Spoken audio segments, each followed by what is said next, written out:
Welcome to the Inglorious Bards. I'm your humble game master, Tom, and this is an adventure that is known as Adventure 37. Glad to have you here. We are excited to have you. I want to make a quick shout out to one of our patron supporters, Chandra S. Chandra has been supporting us on Patreon for quite some time and throughout the rest of our system with lots of Discord and joining us on the live show, of which you can find us live every Tuesday, 7 p.m. Pacific at twitch.tv/IngloriousBards. Come make fun of us to your heart's content. Everyone else does. And you can find us on our YouTube channel if you want to catch the video there, as well as your favorite podcast player. And then join the community on our Discord server. Check out ingloriousbards.com for the links to everything you could ever want. Without further ado, let's find out what happened on our last adventure with a recap from Jeremy. Believe it or not, we survived. After the adventure of the 5 spires, we and the indestructible dinghy were able to row out of there along with Cabell and Fiel and a few others. There are only 8 of us total by the time we made it. And we started heading east looking for land somewhere. And what we ended up encountering was land around a bunch of snow. It started snowing and freezing around us. Thankfully, Piercy had his magical yurt, so we were able to set that up and get inside and rest for a couple of days, get ourselves recovered, and then started exploring this snow-covered island that we were on. We found a half-buried statue that had the mantra of Mansilla inscribed on one of the books, had some chaotic magic around it that Xander decided to fly through, like he does, and that kind of caused some weird things to happen later on. On our way back from that, we actually encountered one of the residents who called himself the owner of the island. His name was Langward of the Three Elms, and while we were even encountering Langward, Sildren found another animal companion that he bonded with. His name was Shunka, and we got to know this great wolf, and took him with us in the adventures as he and Sildren were now in this great bond. We spoke with Langward, who knew Fiel. They were good friends, and he started telling us about the frost and the snow that came in over the past 3 weeks, and that there was a great fortress that had a blue man, like a spirit inside of it, who might have some more information for us, as well as information about the magical things that are happening. So we took the bait and went on and looked into the fortress, fighting our way through the ice and snow, only to find that flying overhead with a lot of shrieking that we couldn't hear likely was this group of dragonkin, these white dragon-like human beings with wings and ice spears that we were able to sneak around to get through. We got our way into the fortress and then encountered a few of them and had a pretty heavy battle. But we're stuck inside the fortress now, trying to find the magic of the wizard Maginor and see what we can do about stopping this great cold from continuing to spread on. That's where we left off. That's where we're still at. So from there, let the adventure begin.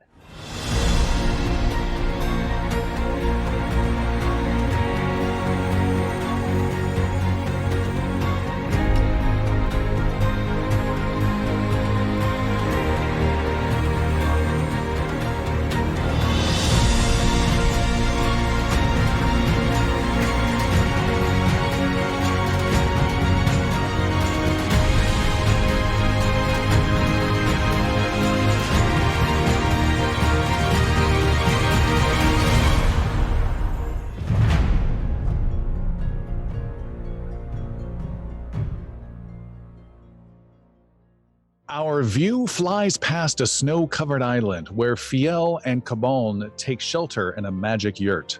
We leave them behind and sweep out over a massive fallen statue of a long-armed figure half buried in the ground. We continue out over the sea past ice floes. We spot a small sailing ship trapped in the ice and partially capsized, frozen bodies lying not far from it. We race onwards and can barely see a fortress on a small island through the heavy snow.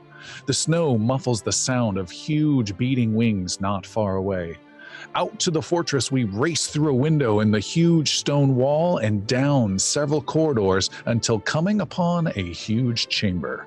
Several large contraptions of oxidized copper and brass in the shapes of large spheres rotate around segmented circles on the floor. This chamber is filled with dozens and dozens of dragonkin, known as the Colium. These white bipedal warriors have claws for hands, ice spears at their backs, reptilian snouts with teeth, and wings tucked in. Different Colium guard the chamber. Taller ones weave magic with their claws, and still others hiss orders. The entire focus is on a tear in the middle of the huge chamber. Not a tear in the stone, but a tear in reality itself, suspended in the middle of the chamber. Several Colium lie dead next to this tear, but the closest of the dragonkin withdraws his claws from the magic rift itself and finds his claws dripping with white energy. The Colium mage looks back at the others in amazement, and the chamber grows quiet. He rolls their energy over in his claws until it forms a roughly spherical shape. Another Colium mage steps forth and dips his claws into the rift with hesitation. One of the leaders hisses, "We've done it! The warnings from the old texts were falsely misleading. The rift energy is stable and ready to fly, and just in time, as she has arrived." The Colium leader lifts his head towards the ceiling of the chamber just as a loud thump is heard above. One of the Colium wizards hisses at several of the guards. They flap their wings and fly from the chamber and out into the snow over the sea. Their destination is far away across the ocean to somewhere in Verenn. Go, go, deliver these 2 rift spheres. I will tell her of our glorious news. Our view follows a second Colium wizard and his guards as they fly away. We lose sight of them quickly in the snow as our view turns north across a massive bridge half a mile long and high above the icy water. Past small towers and structures, we race to another small island with a small fortress perched upon it. Our view slips through a crack in a door overlooking the bridge into a large room covered in ice with a strange trilling sound echoing throughout. We go down steps of blue stone, through a hidden wizard study decorated with magical artifacts, down more steps, through a room with a dozen chairs arranged in a circle, down maze-like corridors lit with magical glowing lanterns, past small patrols of the dragonkin Colium guards, until reaching a small alcove in a hallway where Palik, the halfling rogue, pokes her nose out of the dark recess. "Over here! It's this way! And stay quiet! We don't want to run into those dragonkin again!" Palik sneaks out from the alcove and quietly makes her way down a corridor with the rest of the heroes close behind. "I don't understand why we don't just charge in and take these invaders down." Because we're outnumbered by them? Yeah, like 1,000,000 to 1! Shh! Oh, sorry, I'll be like really quiet from here on out. Why don't we just go back the way we came and take our invulnerable dinghy away from here? Tell me why again we are heading further into this fortress filled with little mini dragons? The spirit living in the place has sensed these invaders are searching for 2 sources of magic. One they have already found, some sort of rift. The other magic is the trappings of the former wizard of this fortress, a wizard named Maginor. Maginor, yeah, that's the guy that's got all the sweet wizard loot. Shh! Sorry, everyone. That's me. As I was saying, the spirit mentioned these dragonkin have not found the wizard's treasures. If we find them first, we gain the power for ourselves and hinder these invaders. Indeed. The fortress mentioned finding a classroom within the fortress that would take us to a study, that we were to follow the blue steps. Oh, the blue steps! I almost forgot about those! Shh! Okay, my bad. That was me, everybody. I'm sorry. Sorry, everyone. So, we find the classroom, to find the study, to find the wizard's treasure, and then we find a way out, yeah? Forgot the part where we defeat each and every one of the invaders. I do not know if we can handle that, Sir Brenros. I can only swash so many booklets. Palik holds up the group at an intersection as a patrol of the Dragonkin guards walk by. She turns around to see Xander hopping up and down, grinning from ear to ear, turning purple with excitement, desperate to blurt something out. Go ahead, Xander. Say what you have to say. But by the gods, you nincompoop, say it quietly. Okay, I'm just so excited to find this classroom to unlock all the way to the wizard study and then get my hands on all that wizard's treasure. Maybe he has like a magic wand or even a pointer hat or like magic cream that makes a gnome a little bit taller. I can make me just be a little bit taller. Who knows what he has? We can also have anything. Certainly something that these Dragonkin would like to have, but they're not going to have it. You know why? Because we are. We're going to get to the study first and then the spirit. You guys, do you remember the spirit? The one with the cold hands way back there, the little blue guy? Yeah, as cold as this glare that Palik is kind of giving me right now. Don't worry about it. That spirit looked at me. He looked at me, you guys. Not even Piercy, not Sildren, not Palik, and not you, frickin' Sir Brenros. Not you, Master Yaru. He looked at me. Knew what he said? He said, what's what he said? I'm going to tell you. Right now. He said, you may want to look beyond the study to find the blue steps even further. You're such an amazing sorcerer. At the end of the steps, you might find something of interest there. How cool does that sound? That is so exciting. If it could be anything, you don't know. We got to keep this going. We're going to get going right now. There's the blue steps right there. I guess what I'm just really trying to say is, I'm really excited to be here with you guys right now. Couldn't have said it better myself. Jeremy, gain a hero point. Okay. You almost had that in one breath. Oh, it was fantastic. I'm imagining Palika's just pissed as all hell. It was supposed to be so much more quiet. That was great. You guys are at an intersection and can see some blue steps heading off in this fortress. It's just a maze of corridors and small rooms. These have been used and abandoned long ago by different groups over the centuries that have used this fortress for their different purposes.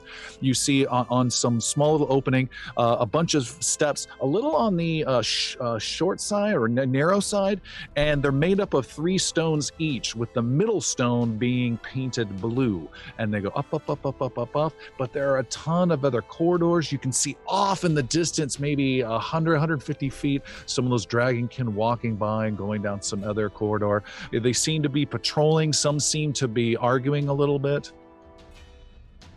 What do you want to do? Are we close to the ones that seem like they're arguing? There's a bunch you've gone past and walked. There's different groups. Yeah, you've been exploring this fortress for a little bit now. Want to follow the blue stones, is that not right? They're over here, aren't they? That is what the spirit said. Xander? I'm not really gonna... Yeah, that's what he said. He said if you go to where the blue stones are, you're gonna find the study over there, and then he... to just keep going. You know, I mean, you guys don't have to come. You may be able to, or you may just get burned because you're not as magical as I am. I don't know. It's gonna be fun to find out. Percy just steps past Xander and starts walking towards. Slip a cauldron over Xander. Stealthily starts walking towards these stairs with blue stones. All right, you start going stealthily. Sir Brenros, perhaps some healing for our excited friend there, if you don't mind. That may be why I'm talking so fast. I really sting. It's blood loss. Yes, our keen-eyed person who's watching for everyone's health but me, apparently. Yes, I will let loose some healing in the form of lay on hands. That'll be 36 hit points to you, Xander, flatly. Yes. Woo! Feels so much better now. I'm sorry. Woo! And then under the sugar cookie too, and then we'll just under the guise of doing some actual breaking out my healer's kit, I'd like, here, eat some of these. They may take a while, Xander, and just keep stuffing leaves into Xander's mouth so he can't eat. Gets gauze.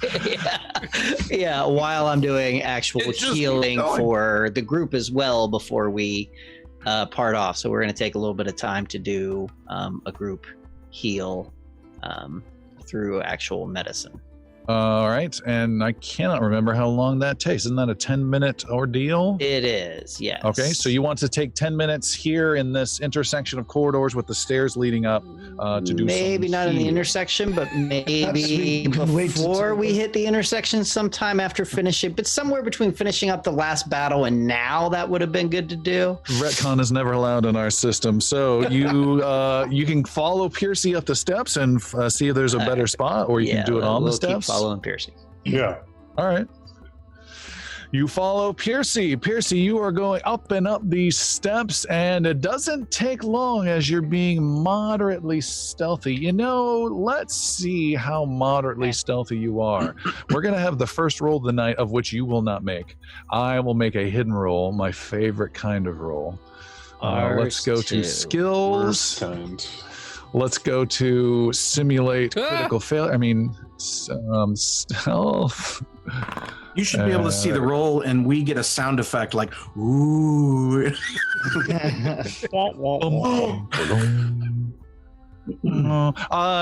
You are creeping up the steps, Piercy, and you hear some carnage up ahead of someone knocking things over and throwing things and banging. Sounds like someone's going to town on some furniture. And as you walk up these stairs, there's some jingle in your harness, and maybe a scabbard lightly scrapes against the side of the stone wall in these stairs, and then the sound stops. And then there's another smash of some chair you hear break into a dozen pieces, and the stairs are heading right up to some sort of room where there's some action happening. Shh. There's some stuff happening. Go a little lighter. Go a little lighter. It sounds like it's just a one thing. What you say we go and take care of it? Yeah, right behind you. What'd he say? Brenrose is in the back. I'm over here. Has his ear horn. I'm getting older with each episode. Well, you're not getting any younger, buddy. His +2 walker. +2 walker. Stability.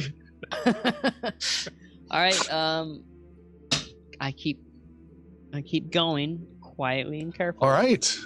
You walk up even closer, and I'll let you make this stealth roll and do it with a -1, please. Stealth. -1.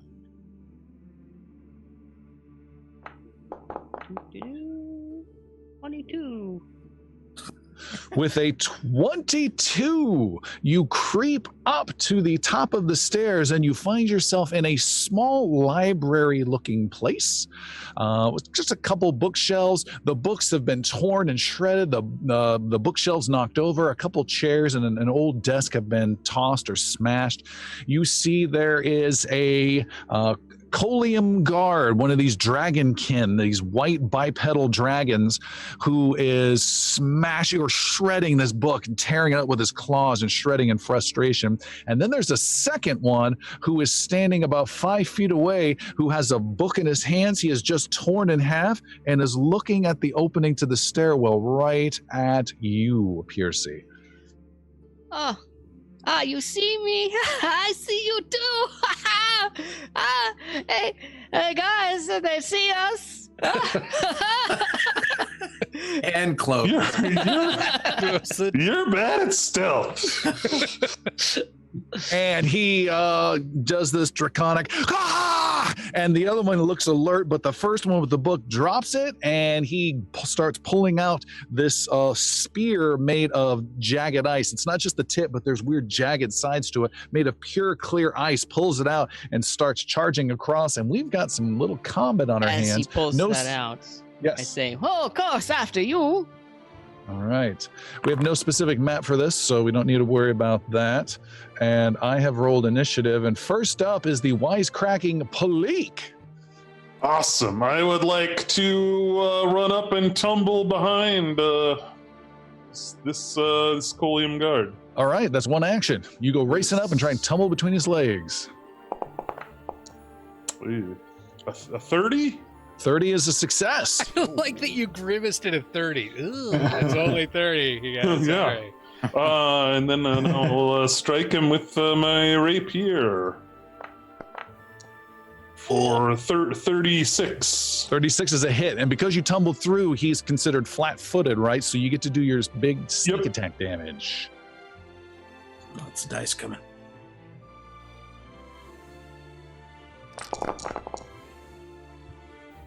31 points of damage. Oh, you tumble through, whip around, and pierce through that white dragon hide with great ease. You're able to pull your blade back out, and I think you have one more action I left. do. I'm going to strike again.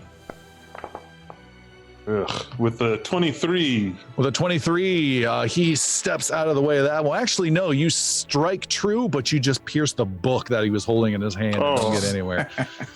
Xander, you are a couple heroes deep. I'm so sorry to all of those in front of you. Yeah, Xander with his mouth full. You've got a couple heroes behind you. You're in the middle of the group. What would you like to do? Yeah, I'm gonna. How many? So Pleek is in the room. Piercy's right at the front door. I got Brenros in front of me, right? No, Brenros is always in the back. He's in the back, right? And, and he's prepping his shield in kind of a bulldozer fashion at this moment. Well, let's see. I can throw things. I don't have to be in the room. I don't have to see them, right? Do I see them? They're at the top of the stairs. I don't even see them, do I? No, you cannot. You can hear them. Xander's gonna delay. You're delaying your turn. Okay. Wait, yeah. The guard, the Colium guard who just got stabbed, is going to attack Palik. Spends an action to draw its blade, its spear, and go. Ooh, it'll do 2 actions to go into a draconic frenzy. One of my favorite powers. It strikes twice at you, Palik. Oh, was that a 1 or a 19? Ooh, that was a 19 roll. That is a 38 to hit. That will hit. And then its second attack is a 21 to hit. Does not hit. And then it slashes out with its tail. Well, God, with a 12 to hit. All right, so the first one hits. You are hit for piercing cold damage. Not big. 20 piercing and cold damage. That's it for him. Yaru, you're next. Yaru is standing behind Xander, seeing him just ranting with a mouthful of sock or seaweed or whatever stuff's been put in his mouth, panicking, not knowing what to do. So Yaru's going to go up the steps and try to get into the room. Okay, you do so. That's an action. First action. And so explain this room to me further, or at least where they are. Sure. The 2 guards. It's a small room, maybe 30 by 30 feet. It's a little bit of difficult terrain with a bunch of toppled books and bookcases. You essentially have 2 of these dragonkin Colium guards that are about 10 feet away from the open stairwell opening that you've just run out of. And one is toe-to-toe with Palik. Another one has not been engaged at all. I am going to, as soon as I enter the room, I'm going to see all of the difficult terrain, everything's, all the debris everywhere on the ground. And I'm going to flank the one with Palik, but I'm going to use an abundant step to get there. I'm going to teleport. You're going to, you don't need to. The distance is short. Oh, it is? Okay. Yeah. As soon as you come around the stairs, you can easily get to one of those guys, either one. Okay, cool. Well then, excellent. I won't waste a focus point right now for that purpose. Yeah, I'll just use 2 actions, I guess, to get there, and then. Nope, just need 1. They're not far. Oh, sweet. Okay. So I'll use 1 action to get around everybody and get to that guard, and I'll just use my last 2 actions as a 1-inch punch. Ooh, all right. And you're going to do the one with Palik. Is that correct? Yes, I'm flanking Palik. Get some flanking. So, yes. Big 1-inch punch for bonus damage. Oh, no! Natural 1 roll. That's not great. I'm going to use my hero points. 2 hero points with our house. I'll give you 1. Okay, thank you. Give me those sweet, sweet hero. I live on the hero points in your tears. Oh, he certainly does. Oh. Let's try that again. Naturally. 31. 31 is a hit. Did you say natural 8? For a 1-inch punch, 34 points of damage. All right. That's a pretty darn big hit. Yeah, that's just me running up and just right in the back of his head. Big blow. Yarrow, you're done. Sildren, you are still down the stairs. What are you doing? So I'm going to take an action to get into the room, and I'm kind of envisioning like the one Colium guard and Master Yaru and Palik, like kind of, I guess, like just to the northwest as you walk out, and the other one kind of just further along to the north. Sure. So Sildren's going to come into the room and go east and turn around as Shunka bounds into the room straight towards the other Colium guard that's not been attacked yet and will attack him. And for those new to our Shunka, care to describe what Shunka a little bit? Yeah, so Sildren, who is a druid, has been without his animal companion, and this last episode he got a large had bonded with a large black silver maned adult adolescent wolf. So he is a large black and silver wolf that is leaping towards a dragon creature. All right. And that's wolf for people who don't speak Yosoki. Wolf. And I'm going to use one of my hero points for Shunka because I would like this attack to be a lot more glorious than a 23 total. Okay. So we'll make use a hero point. Yes. And try again. Always good for the first room. A natural 1. Way to go, Shunka. Way to go. With a natural 1, Shunka not only misses his target, but knocks you over in the process. So excited, you are now prone, Sildren. Lovely. Just sits over you, just Licks you. So happy bouncing around. runs off with a smell slot. I need that. I think is that it for Sildren? Oh yeah, that's it. I got and knocked myself prone for my turn. Splendid. Sir Brenrose, see if you can top that. He's afraid to move. He's having flashbacks of a horseback ride that just went haywire.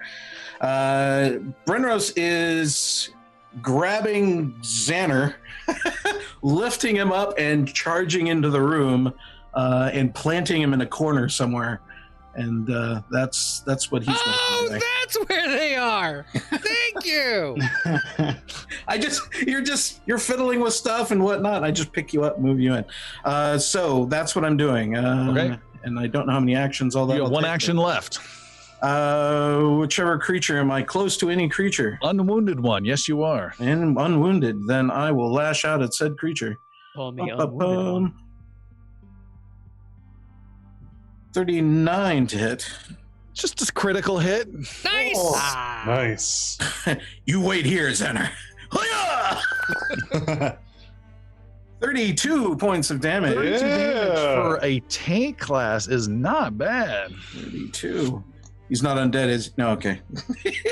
No, he is not undead. However, it is his turn, and he turns his attention upon you, Sir Brenrose, you and Xander, who you helped bring up, and it breathes forth a ball of icy liquid that explodes right behind Xander, catching you and Xander in this burst of freezing mist. You guys need to make a 27 reflex save. Just let me know if you pass or you fail. 27 reflex save. That's a pass for me. Yeah. All right. Another natural 1 roll. That is a natural 1. I have a hero point that's worth using. Brenrose. Yes, since I put you there, I'll go. I'm gonna get all your hero points before this battle is done. This is an obligatory hero point. I also think that's the first time anybody's demanded someone else a hero point. Oh, 36. It's a pass. It's a pass with a big explosion. Xander reaches out to catch it instinctively, then stops. It goes behind him, explodes. Both of you are hit for a total of 16 points of cold damage. That is half the damage when it hits. 16 total. And he has one more action left. He is going to strike reflexively with his spear. No, he has to spend that action to draw, so he does not get that attack. Last is Piercy. Piercy, you've got your panache charged up because you said after you. Did you not? Ooh. And I'm close to the wounded one. You are close to none. You can spend one action to go to whichever one you want. Okay. I'll spend an action to go to the wounded one. Okay. They're both wounded. The one who originally Gotcha. came The at most wounded. Okay. Came at me, bro. And we're gonna strike at him with really 25. But the 25 is a miss. Okay. Then I'm gonna use finisher and strike again. Be frustrated that I missed. Burning his panache to do this. Yep. For 29. 29 is a hit with a nice finisher. Right. nice. And it's gonna be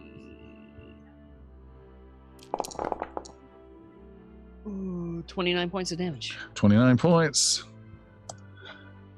You do some flashy strike and cut with your short sword, leave him bleeding. He is still absolutely in the fight. But he's wounded for sure. Palik, you're up. You are, yes? If I may, Xander was holding his turn.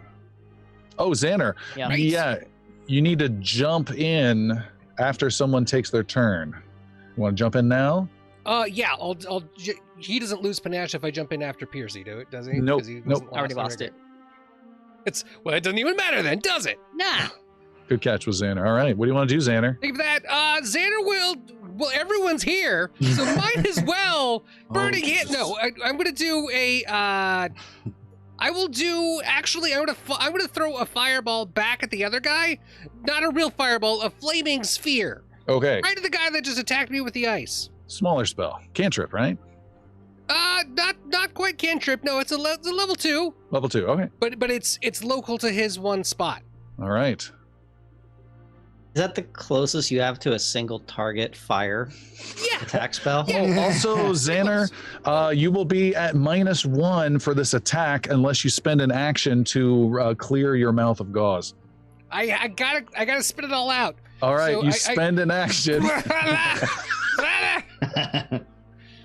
And throw it. He has a dex saving throw. Has to be at a DC of 29. All right. So don't. Reflex 29, you say? Yeah. Easy peasy with a 25. Is a Okay, he's gonna fail. take all of this damage, which is 11. Whoa, 11 whole damage. The room stops, just looks at Xander. I don't know what happened, You But want it to try is that fire again? damage. but I didn't get everybody else. This is Yeah, Xander that is true. trying to control himself. He's With the fire damage, it does almost twice the amount of damage than you expected, Xander. All right. Yeah. And now it is Palik's turn. Palik will strike out with her rapier at the original guy. All right, With, you're flat-footed. 28. 28 is a hit. Oh. And if it matters, 3 points of Piercy's sword damage prior was fire. 30 points of damage. Jeez. How much of that? There is some fire. No, it's electricity. Never mind. And Piercy, you did extra damage. I got that. All right, that got you. You stab brutally, and he is on his last legs. Okay. I'll stab again with a 26. 26. You go and deliver the killing blow and miss at the last second. Yep.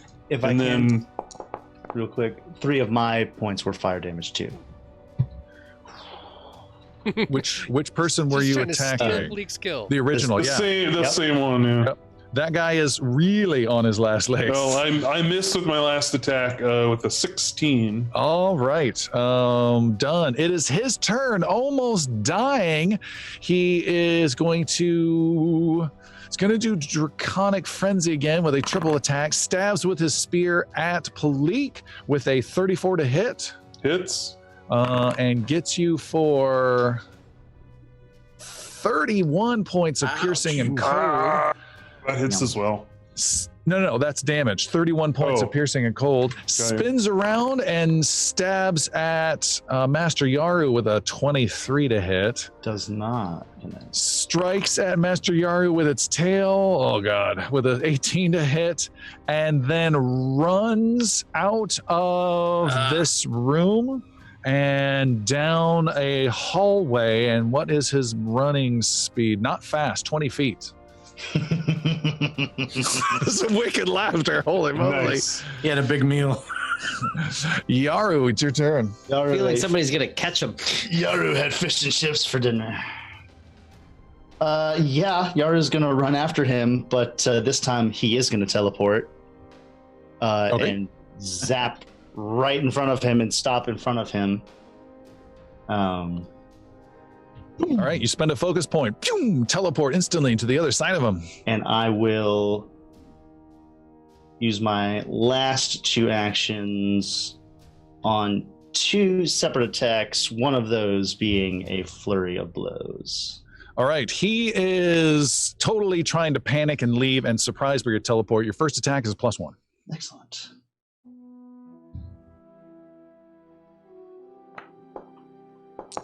Oh, can't be much. 2, but you can. Holy jeez. You rolled a 2.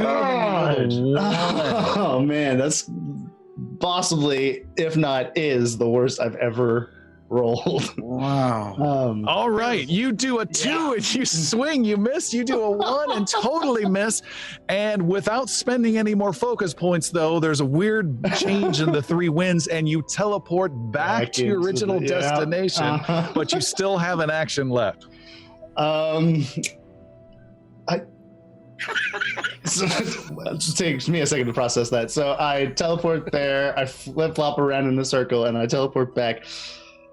Now I'm just gonna run after him. No, you're gonna sulk and walk over to him. Yeah. God damn it. I'll walk over just at. Can you please don't go, man. Please don't go anywhere. I don't want to kill you. It is Sildren's turn. Comedy of error. Sildren's on the ground himself. Real quick, that guy, I'm sorry, I should have added that, but he would have been flat-footed after my attack. Would he have gone slower because of that? No. Okay. All right, Sildren stands up, which would be an action, and then gives Shunka his other action, who will charge the relatively healthy one All right. and make an attack. All right. Shunka has flanking. No! Another natural 1. Drink. Shunka does not move and instead knocks you over again and starts licking the side of your cheek for the second time. Stupid animal, go! You guys are super bonded. You have 1 more action left. Draws the knife and slices Shunka's neck. Let's try over kitty. Oh my god. I will Holy moly. kind of shove Shunka off and stand back up, and I'll be done. Okay. Chris is shake my glad head he at joined. the- Chris, you could have joined this game like an hour after we started for the same value. Jesus. Wow. Okay. Well, I'd be up a hero point because I used one. That's fantastic. All right, who's going after Sildren? Sir Brenros. Frenros. Is our runner dealt with? I got my guy in front of me, so I got to deal with him. All right, Sir Brenros continues the attack on this creature and slices into him. Let's see what we got with a 31. 31's a hit. 31's a hit. Boom, boom, boom. 17 points of damage. 17, 20, whittling him down. He is bloody from a couple different wounds. Second attack. Harder to Is pull off. Not going to make it. Third action is going to be... Oh boy. Is a charge, one action to essentially charge into a guy and bulldoze him down. Oh, all right. We'll treat that as a shove, I think would be the best way to do that. I'm trying to aim for the guy who's running. Is that a possibility? You've got to spend an action to move and then an action to shove. So you can spend an action to get in his way if you'd like. Spend an action to get in his way? I will do that. I will run from my position and get in his way. My shield is down, but I am in his way. All right, it is his turn, and he will spend an action to shove you. No, it is not his turn. I'm sorry, it's the other guy's turn, the one you just wounded. Okay. He turns his attention on the nearest enemy, which is Xander. He spends an action to step close and stabs at you with its icy spear. No. Here comes Xander. Here comes the pain. A 26 to hit. No, it does not hit my 27 AC. Oh, wow. And this is the Draconica Frenzy, so it's getting lots of attacks. Then a 23 to hit. Ducks again. And then snaps its tail at you. Come on. 17 to hit. Wow. Just intimidated by the little gnome sorcerer. Fire, fire, fire. And Piercy, it's your turn. It's really just Penrose getting out of the way, but... Piercy runs after the coward that ran out the door. The dragon coward, not Brenros. So that you got Yaru, Brenrose, Yeah. and Piercy. Now after that guy, and it's just, Sildren, Xander, and Palik, granted. Palik will be over there. Police just kind of standing there, right? And she's gonna go after the one hit point guy too. Police insulted that her enemy just left the fight.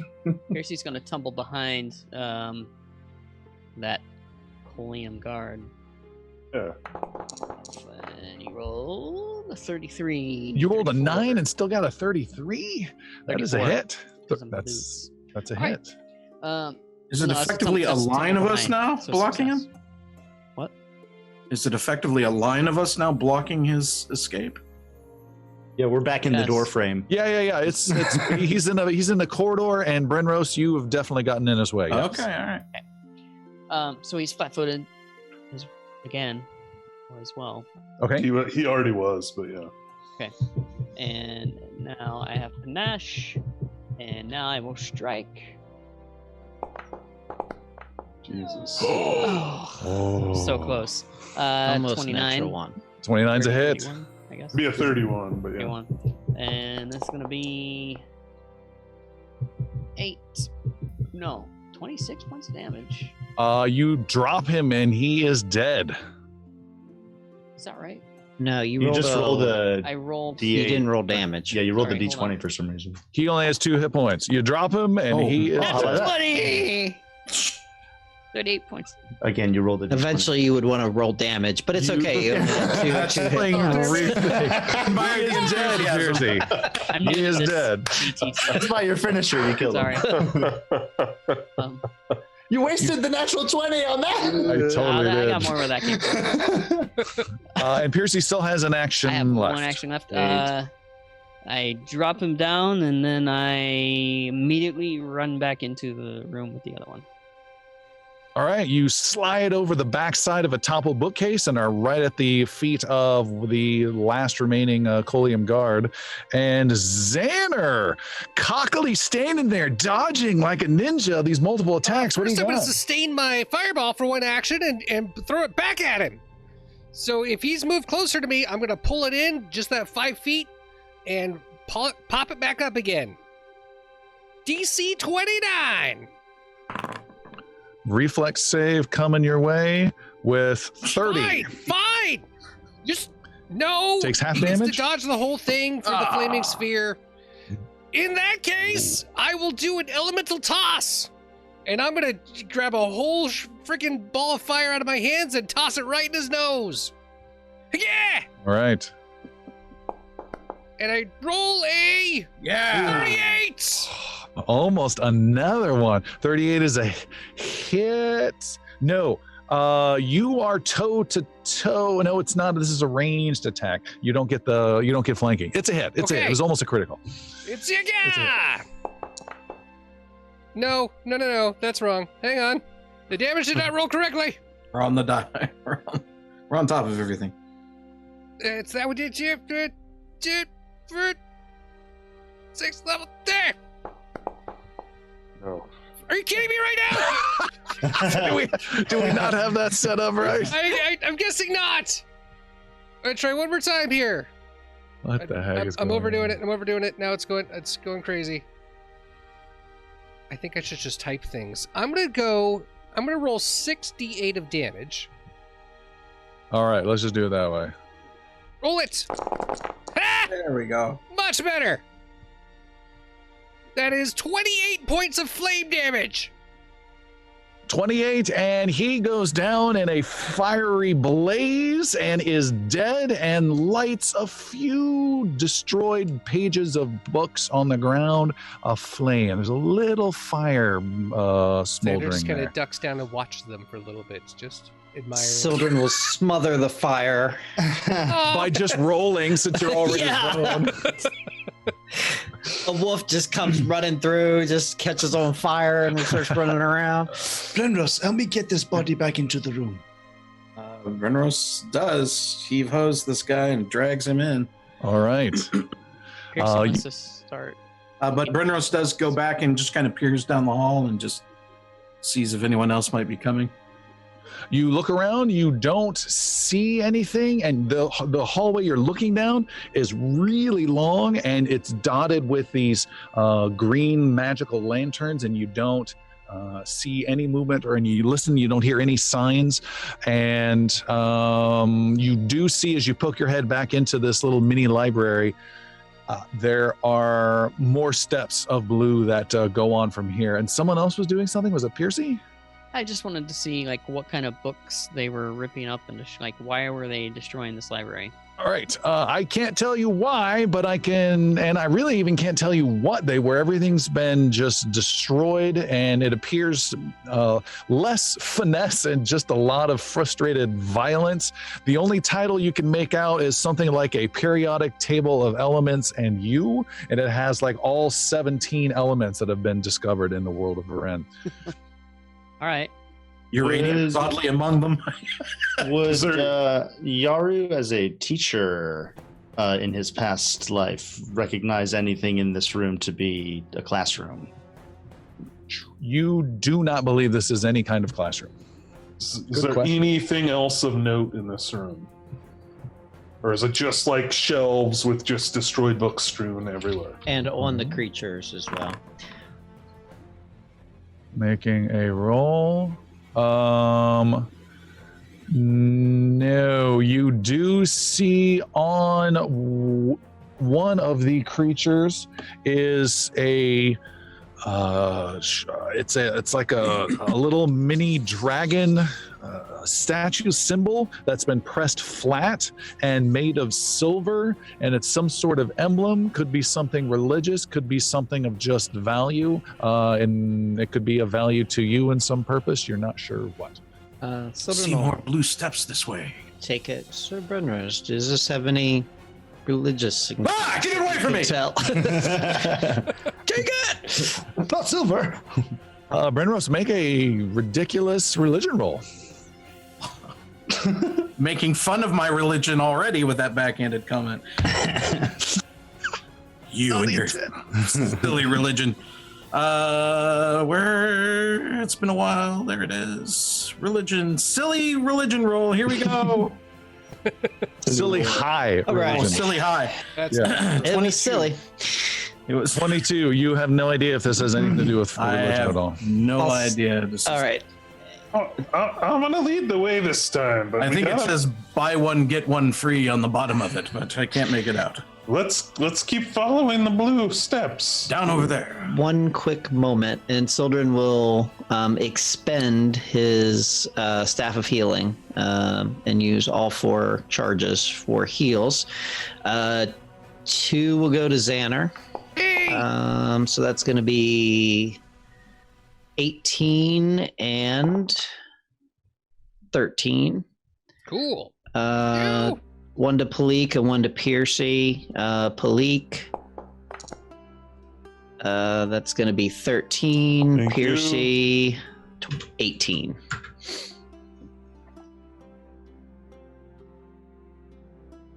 Did you add yours already, Piercy?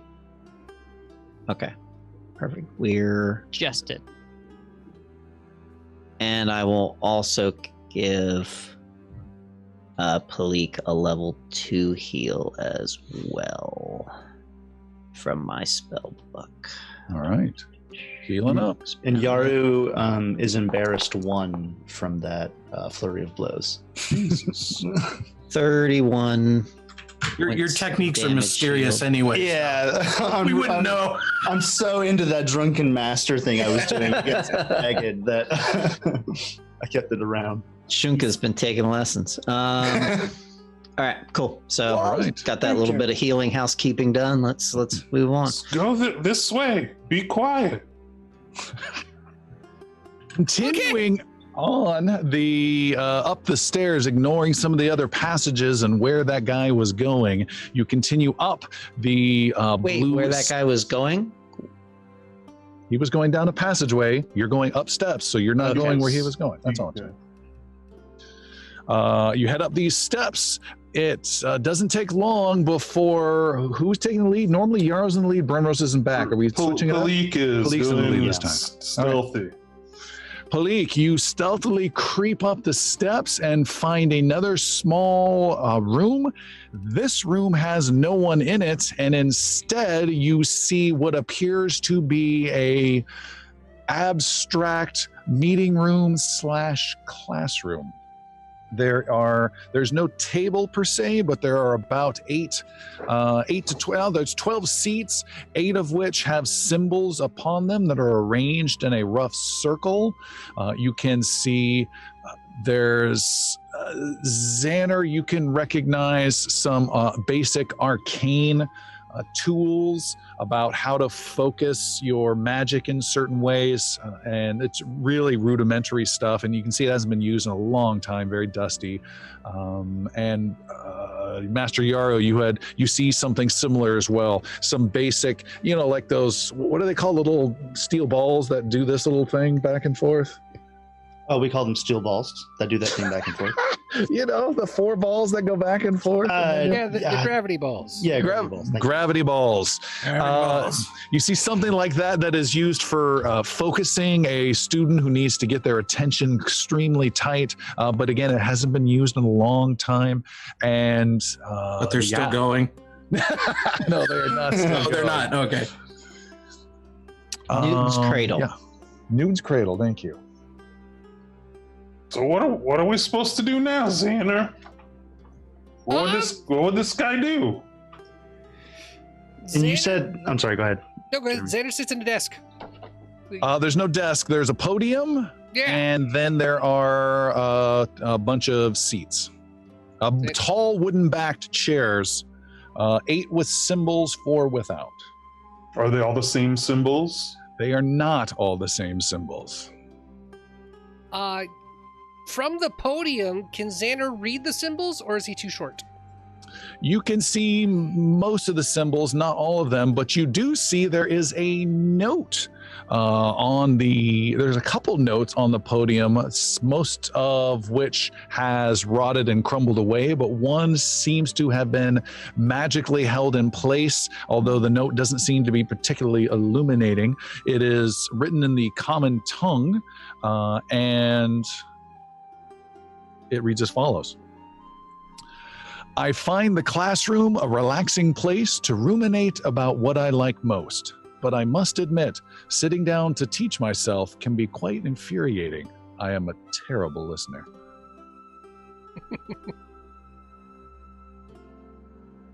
Sitting down to teach myself can be terribly infuriating. I am a terrible listener. Isn't that just the way? Okay, so that would mean that when he's holding class, he's teaching himself, which is interesting because he would know everything that he's teaching himself, I would think. Maybe he's looking for different perspectives. Let's see. So, terrible listener. Xander would like to try to identify the symbols in the top of the chairs, of the 4 chairs that have them. Sure, there are 8 chairs that have these symbols. Oh, 1, they 2, all have 3, symbols, 4, okay. 5, 6, 7, 8. There is a symbol of a cat carved into the top of one of the chairs. Another one has a dagger. One has a moon. One has a mountain. One has a ship. One has stars. One has a tree. And one has a wave.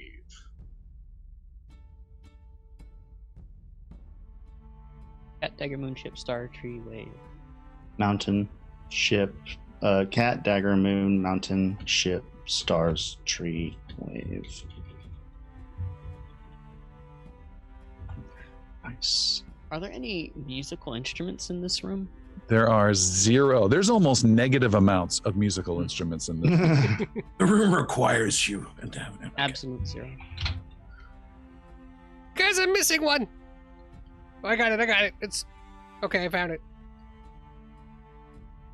Cat, dagger, ship, moon, mountain, ship. So good. So which one would he want to sit in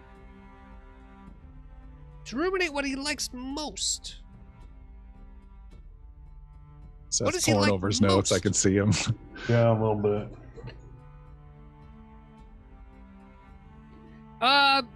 Xander will just run and go sit down in the stars chair. You're gonna sit down in the stars chair, you say? Yes. Well, we had a good run, Xander. Xander, there is a very loud zap sound, and from the ceiling, a small lightning connection zap comes down and hits you for only 6 points of electrical damage and makes a loud noise that echoes down the stairs. Wait, which Okay, one did probably you just see sit? that coming. Which one did you sit in? Stars. Remember, he was fascinated with the stars. He liked watching them all the time. The blue man told us that. It was a guess. Always looking to the heavens. What about the moon? And Palik will sit in the moon chair. All right. Without even trying to detect a trap. Good job, Palik. Yeah. Yep. Oh, A believer. Xander, I have a question for you, Xander. I forgot to ask this. As you're sitting in that chair, zap, you get zapped. Your hair is kind of sticking out a little bit. As you're sitting there, you can hear another building sensation and can feel your hair drifting up again as you feel that there's a magical charge building again. Do you want to remain in this chair or do you want to get out of this chair? I was gonna get out, but Palik jumped into the moon chair, so Xander's gonna stay put. You stay put, Xander. Zap! You take 6 points of damage. There is a loud echoing zap of that little lightning. And Palik, you sit down in which chair? The moon? In the moon chair, and there is a ka-chunk sound. You are not blasted, and both of your chairs vibrate slightly. And then a wall that is parallel, like a Y from the two of them, fades away as an illusionary wall, revealing a chamber beyond, as you two have selected the correct chair. Fucking Good suck. job. Ah, Yeah. Just out quiet of kid, don't curiosity, get cocky. if we'd done it in a different, the different order, would have anybody got zapped? Absolutely. Do some after show questions. Yeah. There's some after show questions for here for sure. Brenros goes to the opening that we came through and just listening to see if anyone is coming.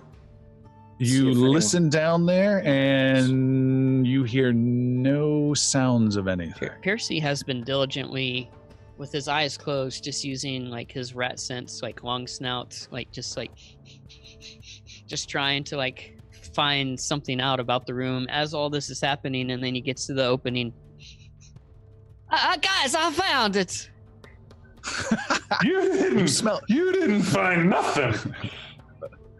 You smell a bird. A delicious bird. And I smell a birdie. What kind of bird? You don't know. You're not Smells like chicken. phonical. I don't know what the word is. Good job, Xander. Yeah! Magic! You helped me open it. It's nice. You'll have to keep quiet. I think. Magic! Well, let's check out his hidden chambers. Yeah. Yeah. Okay, Philippe okay. will creep in there. I'm gonna go! Look, everyone, there's a cat on this chair. I mean, I can detect the magic things in there. I'm gonna guess they're all magic because they're amazing. But there's something further up the stairs. I was gonna go do that. Shh. Sorry. I think it's a bird up there. Stay together. Xander, we will follow you. Hey. Okay, we'll do this one first. All right. Yeah, so we came here to do this. So physically, just to make sure we're all clear, I think Xander's got the concept. I wasn't clear on it. You've reached this small little classroom area. A side wall has opened up, revealing a chamber right next to it. However, there are still more blue steps that continue on away from that. Yeah. Okay, just making sure. You are moving into the lot of you in unison in one line are moving in a huddle Awkwardly. There's a lot of me first. No, me. No, come on. You step into a warm, rich, and comforting wizard's study.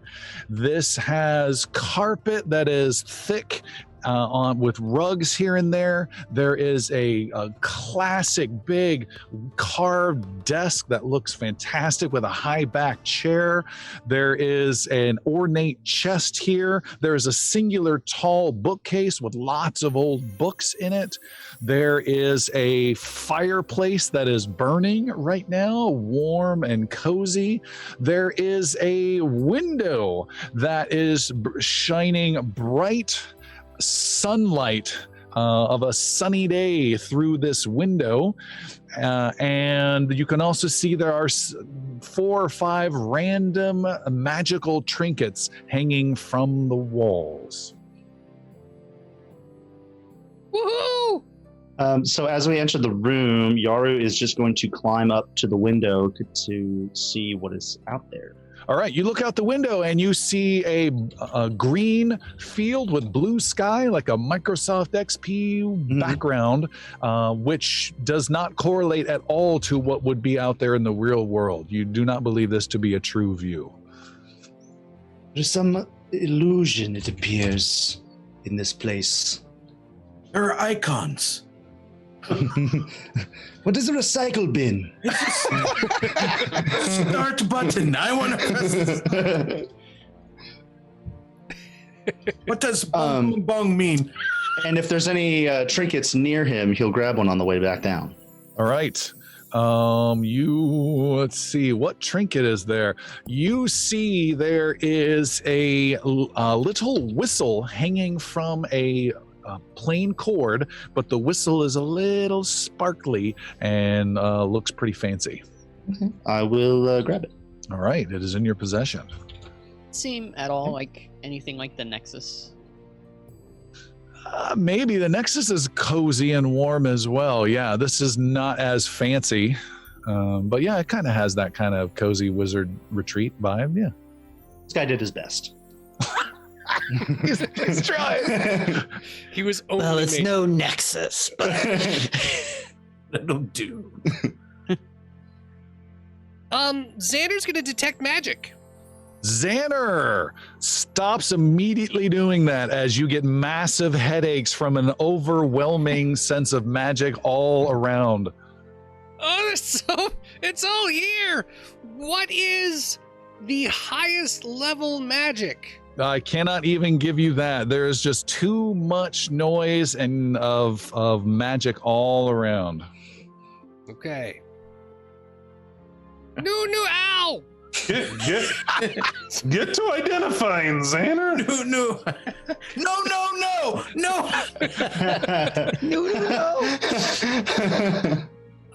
Yeah, so Xander will take a moment and start identifying the magic. All right, you start identifying the magic. Last one in is Brenrose, right? You're always the rear. Brenrose, there is a lever that is by the opening that you came in. I was going to ask if there was a way to close said door, so yes, I will instinctively reach for that, thinking that would close. You pull this lever, there is a shimmer of a vision just briefly, like a weird translucent veil back into the chaired classroom, but you can still see perfectly in there, and you're not sure if they can still see perfectly through. Okay. We spend a few minutes and rest up. I can heal some of our wounds. All right. And Xander, you were doing something? Yeah, so I'm going through to detect items. Okay, and the little trinkets I mentioned, is that what you're talking about? Yeah. All right, you are able to identify easily, without any roll necessary, several items, and it's up to Yaru if you want to have him identify that. Okay. The whistle? Yeah, of course. All right, you have identified. Let me go to here. Let me go to loot. Let me go to party loot sheet. Rose has just pulled aside a chair and is facing out into the classroom. And you have identified. Go ahead, please. You have identified a clock that is hanging from a wall, and it is a clock of false time. And as you identify it, spending, how long does it take you now? Just a minute to identify each item? Mm-hmm. Nice. As you move the hands, the clock dial makes any daylight coming through any doors or windows change based on the time selected. It is an illusion only, and it is revealed once you immediately leave the room. And as you do so, that illusionary window that Yaru spotted changes, and you're able to make it nighttime, dusk, dawn, morning, daytime, and you're able to change the light that comes through that. I'm dropping that into the party sheet. That's fun. Yeah. You have also found on what Yaru grabbed, a trumpet whistle. Ooh. It has 5 uses only, and this whistle, when blown, can simulate a single brass instrument blown at any volume of the user's choice. Jeez. So you were asking about musical instruments before. That's true. Asking, you shall receive. What is the maximum decibel of that? What is that? Just imagine a high school kid with his trumpet being an ass. That's as loud as you can get, which is pretty damn loud. Yeah. You also have identified warming gloves. These are red velvety gloves that keep the wearer's hands nice and toasty. So gloves. They're heated gloves, dude. You're gonna make You have to buy your own big C-cell batteries, though, that go in the... That's right. Yes. That's like the glass of water of cancel thirst. Yeah. I was just like, well, why don't you design some magic items, motherfucker? You have found a cage, a bronze cage. Inside is an overly aggressive parakeet. This is the caged nasty parakeet. It does nothing. It is just a nasty parakeet in a cage. Yeah, it's a bird. I smell it. You did smell it. Yaru is staring, licking his lips. And there might be some magic to it because this parakeet is somehow still alive and being in here for God knows how long. And the last item you find is on a small little plate. It is it's not a consumable in game sense, but a consumable in reality. It is called an endless cookie. And it's a big, juicy cookie. And it says, while eating this cookie, there always seems to be just one more bite available. And after completing your daily preparations, the cookie is whole again. And the cookie is oatmeal raisin with far too many raisins in it. So there's a reason it's an endless cookie. Like, no one really eats the whole thing. This is So the we can make best raisin bread magical now. item I think I have ever seen in my entire life. I would give up all of my fireball necklace balls for this cookie. And these gloves. And there's a booming And voice that this bird. says, "Done." Yeah. These are terrible items. Not one to judge. What are you talking about? An endless These cookie gloves are sounds pretty war. wonderful to me. Reminds me of Piercy's pet duck. Or So- Avius's pet duck. I do What was his wonder- name? I know it. Gashapon. Gashapon. Gashapon. Yeah. While this is happening, there's been some basic bandages handed out by Sildren, right? Yeah. Which it's on my other character. I left it on my other character sheet. I don't know how much You I'm left it healing. behind, yes. That is treat wounds. We have custom system for this. What is your nature skill, which we use for your healing? It is plus 24. And is it trained or expert? Master. Oh my God, we're getting Nice. redonkulous now. You heal 31 hit points To the group. to Everybody? What? Everybody? Oh, wow. Yeah. 31. Jeez, dude. Nice. just that resin, that stuff you chew on and spit into the wound and then wrap it up. And And share it heals. amongst everyone. That should do for a little while. Well, Xander, did you find out what you were looking for? No. No, I did not. What about what's like on the desk? on the desk, good question. On the desk, there are 2 notes. There is a scroll, and yes, decent roll. There is a cat's eye gem, and you also detect a hidden button under the top of the desk. Xander, come here and hit this button. Way too many grins. Okay, It's his fatal flaw. magic button. Xander presses the button. The button makes a clicking sound, and that is all. It clicked. You Yet broke another it. magic item. The button of clicking. I'm beginning to think your or the magic and the wizard that we're looking for here is more of a prankster than anything. Xander wants to scan the room and look around to see if anything changed after he pressed the button. Yeah, Silver's doing the same. Nothing has changed. Not even the Windows background? Nope. The desktop changed. It went to Linux. Does the desk move at all? Shift or Desk- slide? Does not move. Sit in the chair and do it. Okay. Xander sits in the chair and presses the button again. Nothing happens. Yes, Mr. Xander. No, nothing happens. Diet Coke! Oh, that's good. Oh no! Damn it. Can I give him a hero point? Palik will pick up one of the notes and hopefully be able to read it. It is written in the common tongue, and you can read it. It reads as follows.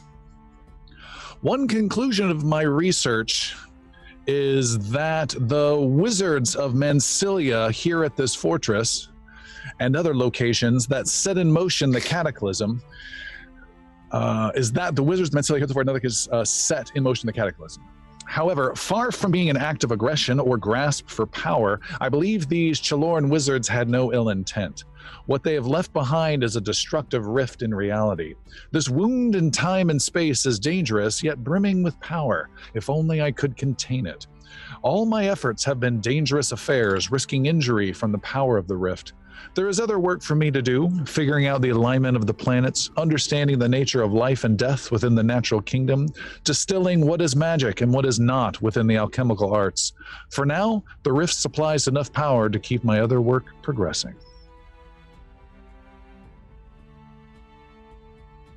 Wow, he did a lot. Yeah. What about the other note? Do not read the first note. Yeah. Whatever you do. Hold on, I'm pasting this into And thank you for doing it too. That's great for everyone. pasting into the group chat and also the Twitch chat. There are some viewers that love keeping track of notes. All right, the second note reads, time is relentless, and like many others, I have lost track of it. All alone in this forgotten fortress. Ships pass by, but stay well clear of the vile magic of the fortress. No one visits, no one to share my thoughts, my research. All the great ones are gone as well. Or Tavion, the Mad Rune Lord, and Toria, all lost to us. The only ones left are the busybodies in Azamir who have so many rules and committees that it will drive one to madness. It is my contention that the peak of sorcery was the Chiloran sovereignty. We are just the last proud wizards clinging to a fading power and a shadow of what was once possible. Now you sound sad. Imagine such a thing is possible with great power. Probably inevitable.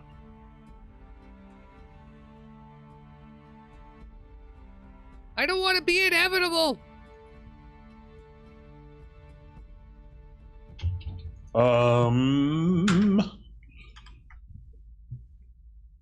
Here you go, Xander, and I hand Xander the scroll case. Cool. Xander will take a look at it. All right. You spend a minute there and can easily identify where is it? Sorry, here we go. It is a scroll of collective transposition. How's that for a freaking title? Collective transposition. Correct. This is a spell scroll that casts a level 6 spell that I believe is an arcane spell, which no one here is a wizard, so you would not be able to cast it unless you have the trick magic item feat. Which I do. Which you do, which is not guaranteed, but it certainly helps. What this does is you teleport targets to new positions within the area. So what you do is you spend 2 actions and target up to 2 creatures within a 30-foot emanation around you. Any 2 creatures, yourself, or someone bad, or a good guy or friend, anyone within within 30 feet, 2 creatures. The creatures must be able to fit into their new space within 30 feet. So you're just swapping 2 creatures within 30 feet to a spot within 30 feet. They can go into different areas. They just can't be outside of your line of sight or within something physical. And if it's an unwilling creature, they get to make a will save to try and resist it. So it allows you to jumble up the positioning of things. That's cool. Amazing. What about this gem, Xana? That is a cat's eye gem. Yeah, is it magic? Is it magic? Xander spends some time and you find that this identification of the items is freakishly easy for everything you're doing within this chamber. And after you spend the requisite time, which is just a minute for your skilled eyes, you do not have to make any kind of roll and you identify this item as well. It is a consumable item known as an Eye of Apprehension. And what this is when you can consume this when you are about to roll initiative, but initiative hasn't been rolled yet. So when combat's about to start, you can call out and say, hold on, I want to consume the Eye of Apprehension. When you do so, you must be a master in perception, though, to have this item. So keep that in mind. There's a limitation. When you do so, you get 2 rolls of initiative and you take the highest result. So it helps you go first. Cool. When you really need to. Ooh, that's awesome. Anybody else a master of perception? Bleak is. I am in jest, but If it's I'm only Sildren, if you're a master. Oh, actually, I am only expert. I need to fix that at some point. So yeah, so throw it out the window. yeah. Don't eat it. No. It bounces off Made the it. wall. It's an illusion.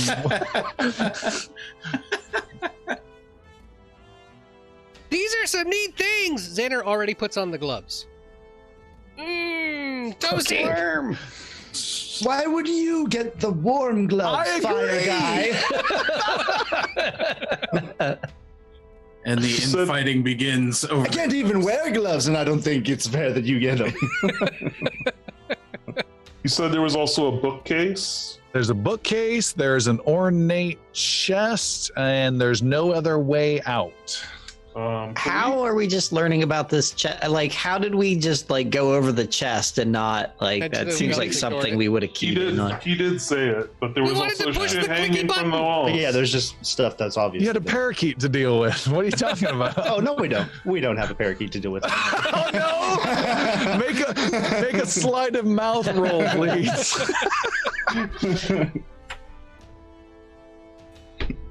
Yeah. So this chest, is it locked? You know one way to find out. You flip it open. Let me take a look at that real quick before you do that. And Palik would like to check for traps. All right, make a perception roll. I hope it's full of angry gnomes ready to cast fireball. 29.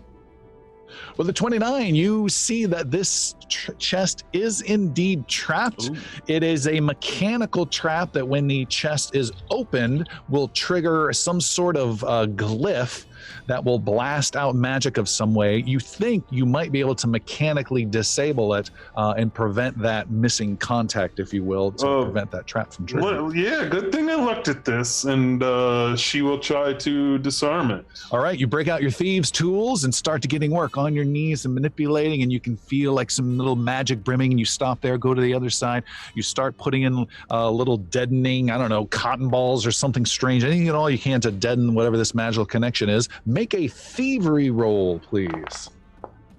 38. Wow! I was going to say you need a little high. That's critical success.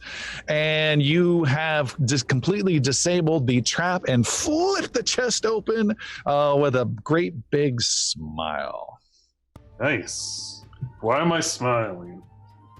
Because you Not succeeded. Good. Inside, Yaru, you poke your head over because you were also interested. You and Palik see there are 2 scroll cases in here. There is a coin at the bottom of the chest that looks somewhat translucent. And you see a single gold trade plaque, Plaque. This is like one of those French poker chip type things, if you've ever seen those. Yeah. So it's a flat, thin gold plaque used for trade. It's essentially 1,000 gold pieces. Oh. Whoa. Think of it like a what is it, a TI-80 calculator, but thinner and made of gold. Still solar powered though. There's some cool stuff in here. Here's some more. Here's some more scroll cases. Xander. All right, And I'll take a look at him. And this translucent coin. See it? I do. No. Wait.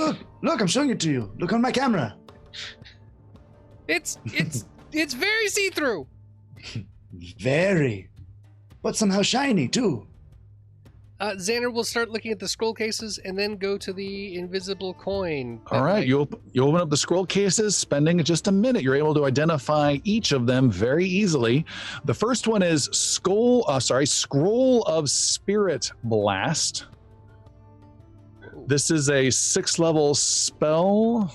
It might be divine, so again, it might be limited. I don't think anyone can cast divine, so beware of that. Spirit Blast, what it does is it's a is it a save? No, I think it's a spell attack that does it's a level 6. These are huge spells that does 16d6 points of damage. And because it affects the creature's spirit, it can harm a normal person. It can also harm someone who is projecting his consciousness through like an image, or someone who is possessing another creature. You can blast that possessed creature and hit the being that is possessing them as well, instead of hurting the possessed creature. And so that's what that does. Spirit Blast. So Brenrose couldn't use it? No, he does not cast divine spells. He has special lay on hands. That's different. The other one is another arcane spell, and this is a Scroll of Disintegrate. Oh. The Scroll of Disintegrate does decent damage. It has a critical weakness, though. You have to make a spell attack roll, and then they get to make a fortitude save. So that's 2 chances they have to resist. I don't think I've ever seen that in a spell yet. If they fail, though, they take 12d10 points of damage. Jesus Christ. Which is quite a bit. And if they are reduced to 0 hit points, they are obliterated into a fine powder, leaving only their gear behind. There is no chance of any resurrection of any kind. They are gone. In addition, if you hit an object, it is destroyed without any save or hardness or anything being applied to that object. No damage roll necessary. The object is destroyed unless it is a massive artifact, that type of a thing. No disintegrations. No disintegrations. Keep it away from as soon as Xana reads disintegration, Garu pulls it away from he doesn't get to the 12d10 damage before Yaru pulls it out of his hand. That's awesome. And the coin thing? The coin is there are 2 coins, right? There's the Nope. No, there's just this is the coin and the plaque. Oh, it's a plaque. Okay, sorry. Yeah. Sorry. The plaque is not magic in any way. It is worth 1,000 gold and is very easily carryable. Unfortunately, it does not split in 6 ways. It is not a Hershey bar. We'll sort that back in Later. civilization, I'm sure. I'm dropping that as an item, a gold trade plaque. I'm dropping all of this into the party loot sheet. What you have found, identified, Xander, is a consumable item called a vanishing coin. When you are, this is a talisman that gets attached to armor. Consumable when you are being sneaky and engage in an initiative, or if you just haven't been spotted by the enemies yet, such as this last battle. If Palik had been more stealthy, or even like Xana or Sildren coming in late who haven't even been seen yet, you can use this vanishing coin. The coin disappears, and it casts a 2nd level invisibility spell on you that lasts until the end of your next turn as a free action, right as initiative is rolled. Nice. And it's a one-time use? One-time use only. And essentially, invisibility makes them have to roll that super hidden, which I think we do as a 13 or higher with our house rule, for them to even target you before the roll is made. And then everyone's flat-footed against you no matter what they're doing, because they can only hear you, you know? Kind of interesting. A lot of people that could use that. Yeah. Yeah, almost everybody.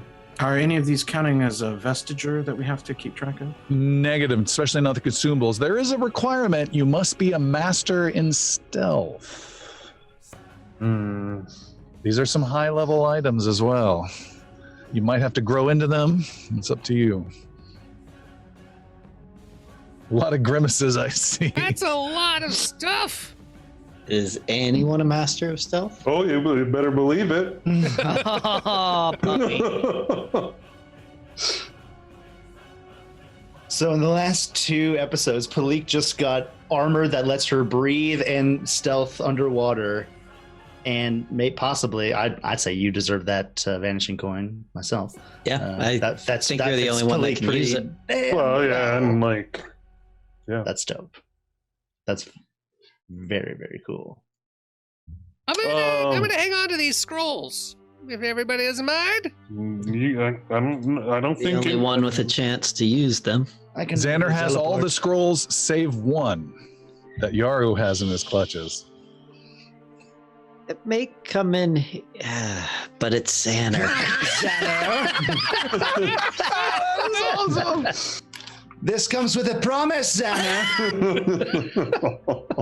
This is a no party use item. That seems reasonable. Which Palik would also like to check out the bookshelf. This is like the dagger with Brenrose. He has to sign off on it before you can use it, okay? Gotta be double signed. You take a look at the bookcase. It is loaded with different books. There are 5 of which that catch your interest, that you think would be of some value, and they are as follows. They actually have names. One is called The Traitor of the Void, and you think it might be worth money to a collector of rare books, worth 50 gold. One is called The Primal Tome, also worth 50 gold. Reading this provides the reader with +2 to the next 2 spell attacks or spell DCs for primal spells that they can cast. After this, the book is of no value to that reader. And Xander's identifying, some of these features as well. And then already read it. It's an assembly line of stuff that's just going by. Yes. Another book is called Of the End in Illistel. Worth some money if you find a collector. It also provides a +1 to society or religion rolls dealing with the plane of Illistel if it is in your possession that you can research. Wait. Say that one more time, please. Sure, it is Of the End in Illistel, a book called Of the End in Illistel. Provides +1. While it's in your possession, you can crack it open and read. If I say make a society or religion roll dealing with the plane of Illistel, it gives you a +1 bonus. There is a book that is called the Compendium of Larakian Botany and provides a +2 to nature checks dealing with plants of the island of Larak. And finally, the last book is The Handling of Demon True Names. It is worth 50 gold to a collector, or it is a consumable book. And by that I mean you can read this book, and up to 1 year later, if you still have this book in your possession, you can call out a true name to a demon that is before you to instantly do 3d10 plus 20 good damage as a free action, and then the book disintegrates. Would Raineth be considered a demon?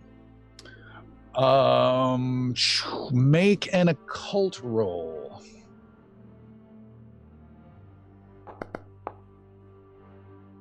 7. I'm going to pretend you didn't even ask that question. That is all. And Palik, yeah, you were the one looking at this. That's all you find, Palik, except when you pull that last demon book away, you see there is a button hidden behind it on the wall. Oh, another button. Xander, you want to press the button? I'm good at buttons, but hang on a second. You're not good at buttons. You just did nothing with that other button. It was fine. You don't know. I made this button appear because of that button. Maybe. Or maybe they have to be pressed at the same time. Dummy. Silder, what's the name of that book you're holding? Primal what? It's in the party loot sheet. You don't know me. Giving me lip. Jeez. You wish. Pardon me. While Xander is having some, I don't know, going through his different items, Brenneros wants to check out the wizard's trash can. He's going to go over to the fireplace and start poking around. All right. You start poking around and find the fire is warm. There is no debris that you see within there, no burnt pages or anything like that. But you do find that the fire doesn't actually burn you and is not burning any logs, but it does give off nice warmth. Love that trick. Does Sildren know of the island of Lorak, where this compendium is tied to? Yes, it is on your map of Verenn, huge map, far to the southeast. It is a massive mini continent, if you will, huge island of jungle. Thick jungle, very inhospitable. Aren't you from there? No. He's from the southwest. This is to the Yeah. southeast. I'm from Azamir. Oh, okay. Awesome. Cool. All right, Xander will go and push the button behind the demon book. All right, you press the button and there's a click and nothing happens. You press that one, I'll press the other one. Okay, At the same twinsies. time. On 3, 2, 1. click. On 3 does not mean that, but all right, the two of you end up pressing the button at the same time, and that causes a blast of magical energy from the center of the room and strikes everyone right in your temples. Each of you take 2 points of force damage. Ow! 2 points of force damage, and immediately after taking 2 points of force damage, gain 8 temporary hit points of minor shielding around your forehead area. Whoa. Forehead shields. How do you do that? On the main page, on your main page, there's On your temporary sheet. hit points next to your current hit points. Your character card, Oh, cool. 8? 8, and those will come off first. Okay. Temporary hit points come off first, cannot be healed. And then there is a ka-chunk sound from the center of the room where that blast kind of emanated from. There is a discolored stone circle in the middle of the room that separates, and it is maybe 4 feet in diameter, the circle. It separates and creates a portal opening in the floor, and from that rises a pedestal. And it is rising up on this little pedestal is what is essentially a fancy coat rack adorned with glistening magical treasure of clothing and wands that is a beautiful sight to behold. We found the real one. But what is it? You see a robe, you see boots, you see some strange stones slowly circling around this fancy coat rack. You see 2 wands leaned up against the coat rack, and then a silver cord draped around, almost like a necklace as well. Sildren's very interested in that stone that's circling around. You reach out and touch it. How interested are I'm gonna let Xander do all that. I'm just really interested in it. You can easily identify it already from eyesight. It is an Aeon stone for sure. Wow. I will pluck it. What happened to letting Xander do it? Well, it's an Aeon stone, so I'm gonna check it out.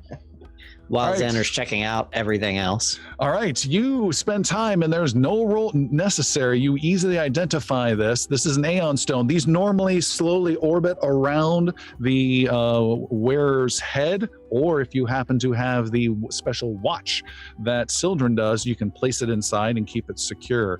This is a pink cube Aeon stone that is the highest level Aeon stone we have seen yet. And it is quite simply this. Once you spend time to invest this stone, you gain 15 temporary hit points that refresh every day. Wow. That's awesome. Wow. In addition, it also gives you a permanent cantrip you can cast of Stabilize. Nice. Thomas is totally buttering us up for something. Yeah. We don't notice the roof descending on us. Yeah, there's a giant Gringotts dragon about to fucking. Or just 50 Yeah, of the other dragons. Remrose is still sitting in the chair facing the wall, and he's just like, guys. This room rises up into their room. That'd be great. All right, Xander would like to look at the. God, where are we going to start with? Let's go to the robes. The robe. The robe is a fancy silver-lined robe that is reinforced magic and has no special abilities other than being some of the most powerful armor we have seen. And it's quite simply as follows. It is +2 clothing. So it gives 2 to your armor class, and in addition, it is resilient armor, which means it gives you +1 to every single saving throw. Oh my god! Wow! Wow! Can you repeat that? Sure. It is cloth, essentially cloth armor, if you will, that gives you +2 to your armor class, and it is resilient, so that means +1 to every single saving throw as well. As attractive as that may be, Xander, is Master Yaru able to use this? What? Why? Maybe, but why? He is the one most often involved in physical combat, and he is attacked far more often. I'm gonna take personal offense a little later. I'm still looking at some things. Before we start fighting over this, let's get everything. Yeah, that's why I didn't say anything right there. I wasn't being rude. I just wanted to let's get everything, Probably make organized. some D20 rolls. Xander's a little OCD. He likes to have it all lined up and organized. I wanna make he sure. snatches the stone from Sojourn, like, wait a minute! Renros is just talking to Stone's some already in dragon kid Sojourn's that have inventory. come by. I just No, I figure, Chris. No, but yeah, I'll wait before we decide on any items. Sure. And something to keep in mind with some of these magic items, again, as you guys are getting up in some of these nice levels, you cannot have bonuses of the same adjective that are the same. So if this armor provides a +1 item bonus to all saves, so you couldn't then have a ring that would give you a +1 item bonus to a It particular doesn't stack, save. right? Yeah. But if it was a +2 circumstance bonus, a +2 status bonus, there's 3 types: status, circumstance, and item, I think, are the 3 types. Okay. So just be aware the same adjectives don't ever stack. Cool. What's next? Which is a clean way to prevent. Looking at the wands. That's a good system. Wands. You find a wand of. Do you want to look at the red one or the blue one? Look at the red one first. The red one is a wand you identify as a wand of fire shield. Ooh. So a wand, and keep this in mind for all wands, you can cast them once per day. But you can always try to overcharge a wand and cast it twice per day. This applies to any wand you guys have ever found, but you run a risk of permanently destroying the wand every time you try and do it twice a day, which I think is why we haven't generally done it. This is Fire Shield, which is also arcane, I believe, magic, so keep that in mind. You may not be able to cast it. You wreathe yourself in ghostly flames, gaining cold resistance 5. In addition, and that lasts 1 minute. In addition, creatures that are adjacent to you that hit you with a melee attack take 2d6 fire damage every time they do that. Nice. Wand of Fire Shield. Do they have a save against that, or is that just they hit you, Nope. they get fired? They get fire. Is that only self-cast, or can you cast it on Self-cast only. Self-cast only. How about the blue one? The blue one you identify as a wand of overflowing life. You can cast this once per day. Again, you can overcharge it if you want. You cast it once per day, and the result is you cast a level 4 heal spell when doing so. In addition, after you cast the spell at the start of your next turn, healing magic wells up from the wand and releases a 1-action level 3 heal spell on yourself. What school of magic is this? This is heal, so heal is divine and primal. So it's a level 4 you cast, and it's like a delayed at the start of your next turn. You get a level 3 on yourself as well. And the level 4 cast, normally like the heal for a single target is 2 actions. Does it take 2 actions or a single action to have that effect? That is up to you.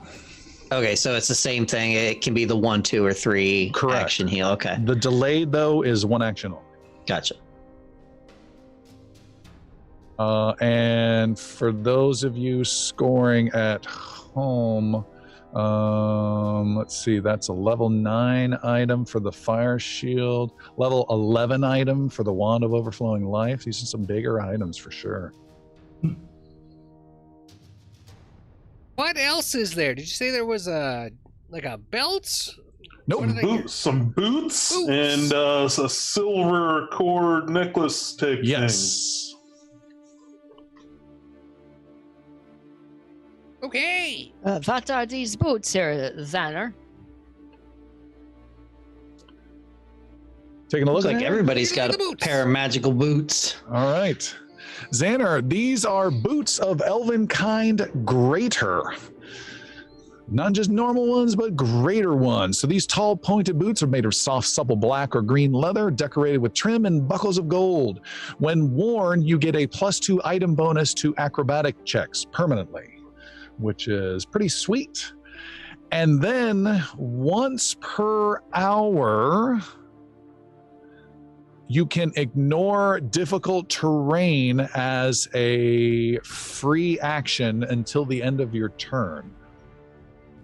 Nice. And then it synergizes with a Cloak of Elvenkind, which I don't believe anyone has, so you can ignore that particular effect. So +2 bonus to acrobatics checks permanently, and once per hour for 1 turn, you can ignore difficult terrain and run through it like the terrain wasn't even there. Sildren, don't you have a Cloak of Elvenkind from your fallen brother at the Isle of the Dead?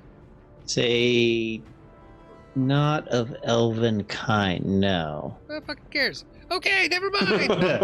Well, I have a cloak of Elvenkind. No, boots of Elvenkind. I have boots. Yeah, these are like the better Well, versions. these are greater. But these are greater. I'm happy with my elves who made my boots. Tim Gunn walks into frame. One more item, Xander. This silver cord. All right. Druid vestments are what my cloak is called.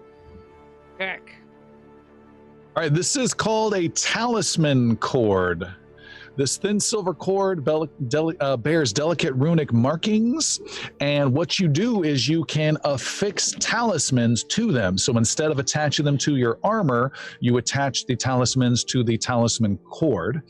And if you consume the talisman, and that talisman is level 13 or lower, we've had at least one that showed up tonight already, and I'm sure you might have a couple others. You get to make a flat 16 roll, and if you get a 16 or higher, your talisman that you just consumed can be used again. Wow. Oh. There's a 25% chance every time of preventing the loss of a level 13 or lower talisman. So it could be useless, could be awesome. Holy cow, our party loot sheet is insanely deep. Sure is. Yeah, 1, 2, 3, 4, 5, 6, 7, 8, 9, 10, 11, 12, 13, 14, 15, 16, 17, 18, 19, 20, 21 different items listed there. Santa Tom strikes again. This has been. I wrote all of it down. I don't even know if that was necessary, but I used a whole page. Hey, Xana, take a break. You've done a lot of good work today. I'm so sleepy. Can I eat the cookie?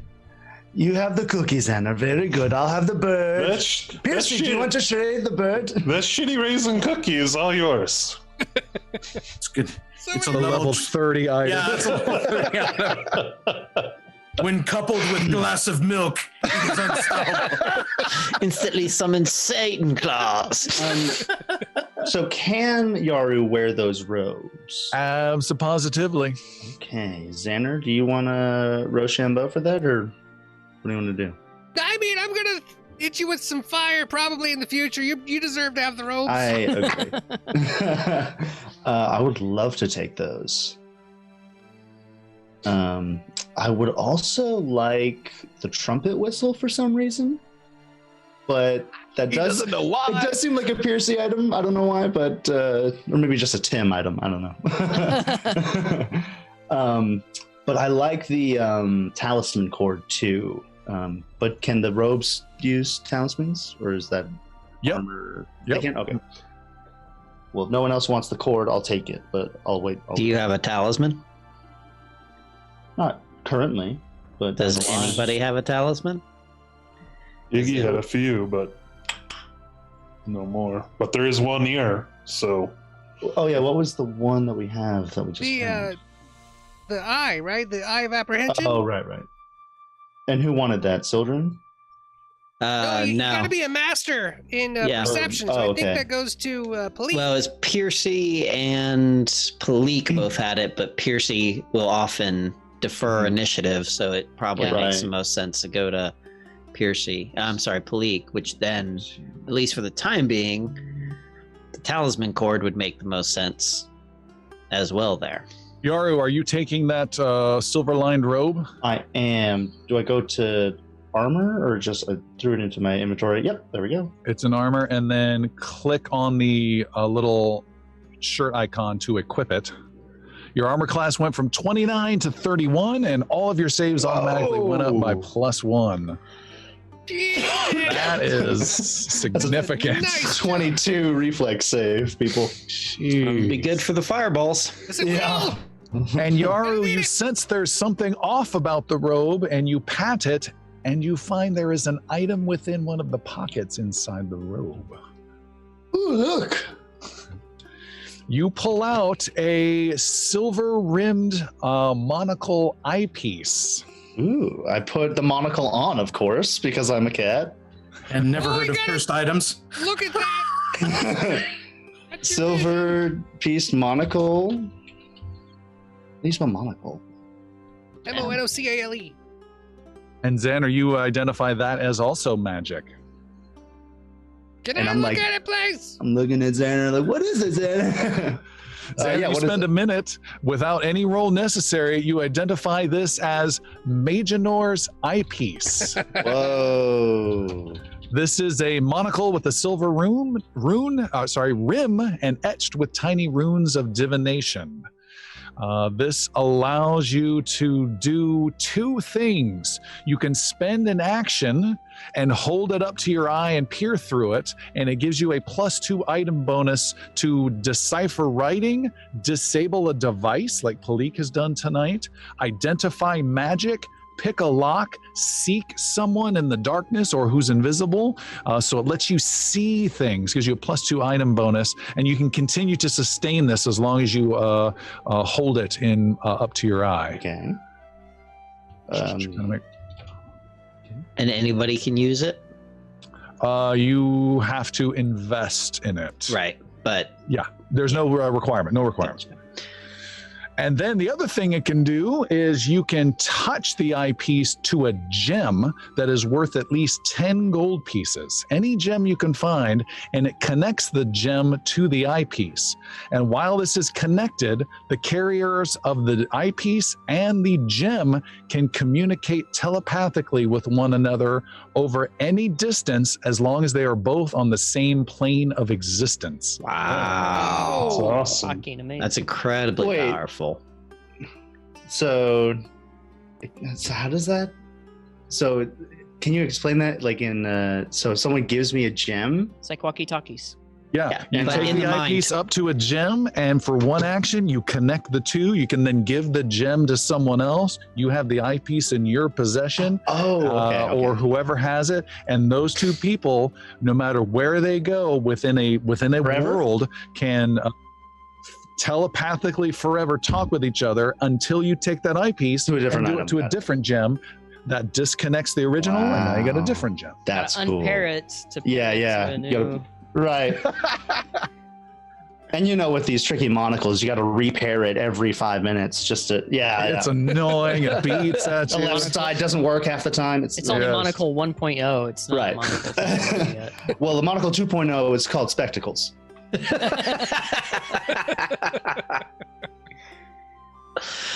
And good night. Thank you, everyone. That was a good one. See ya. Yeah, that's really cool. Immediately, I put it up to my eye, and I'm gonna try to fix it and keep it there. It will not stay in place. You Oh, will have to damn. hold it old-fashioned style. That's cool. But yeah, I'll tuck that. But into when the- you do, it gives this weird, cool, like layered little runes you Cool. can see, like Terminator, but magic Yeah. and ruined, if you will. cool, a little HUD shows up. Yeah, Yeah. fantasy HUD.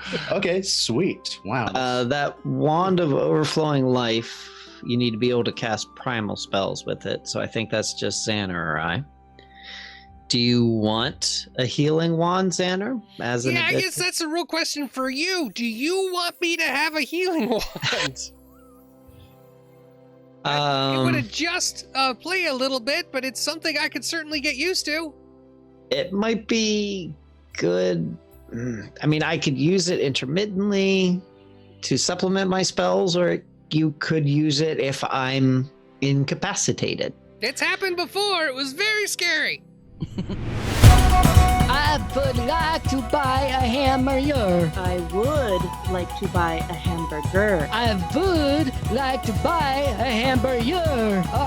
Maybe I have a hamburger later. I think right now I go to patreon.com/Inglorious Bards and I give them some of my hamburger monies. Then they give me access to the battle maps, character cheats, after shows, and fan polls where you can vote what happens next sometimes. It's a fun time with patreon.com/Inglorious Bards. We are back with the group deciding who's going to get what from this treasure. So we've determined a few things. The wand of everlasting of overflowing life is going to Xander as a potential oh shit button for us. Yeah, I get all the wands. Soldern got the book, the botany book, and Xander took the rest. And we're debating and the robes went to Alistair.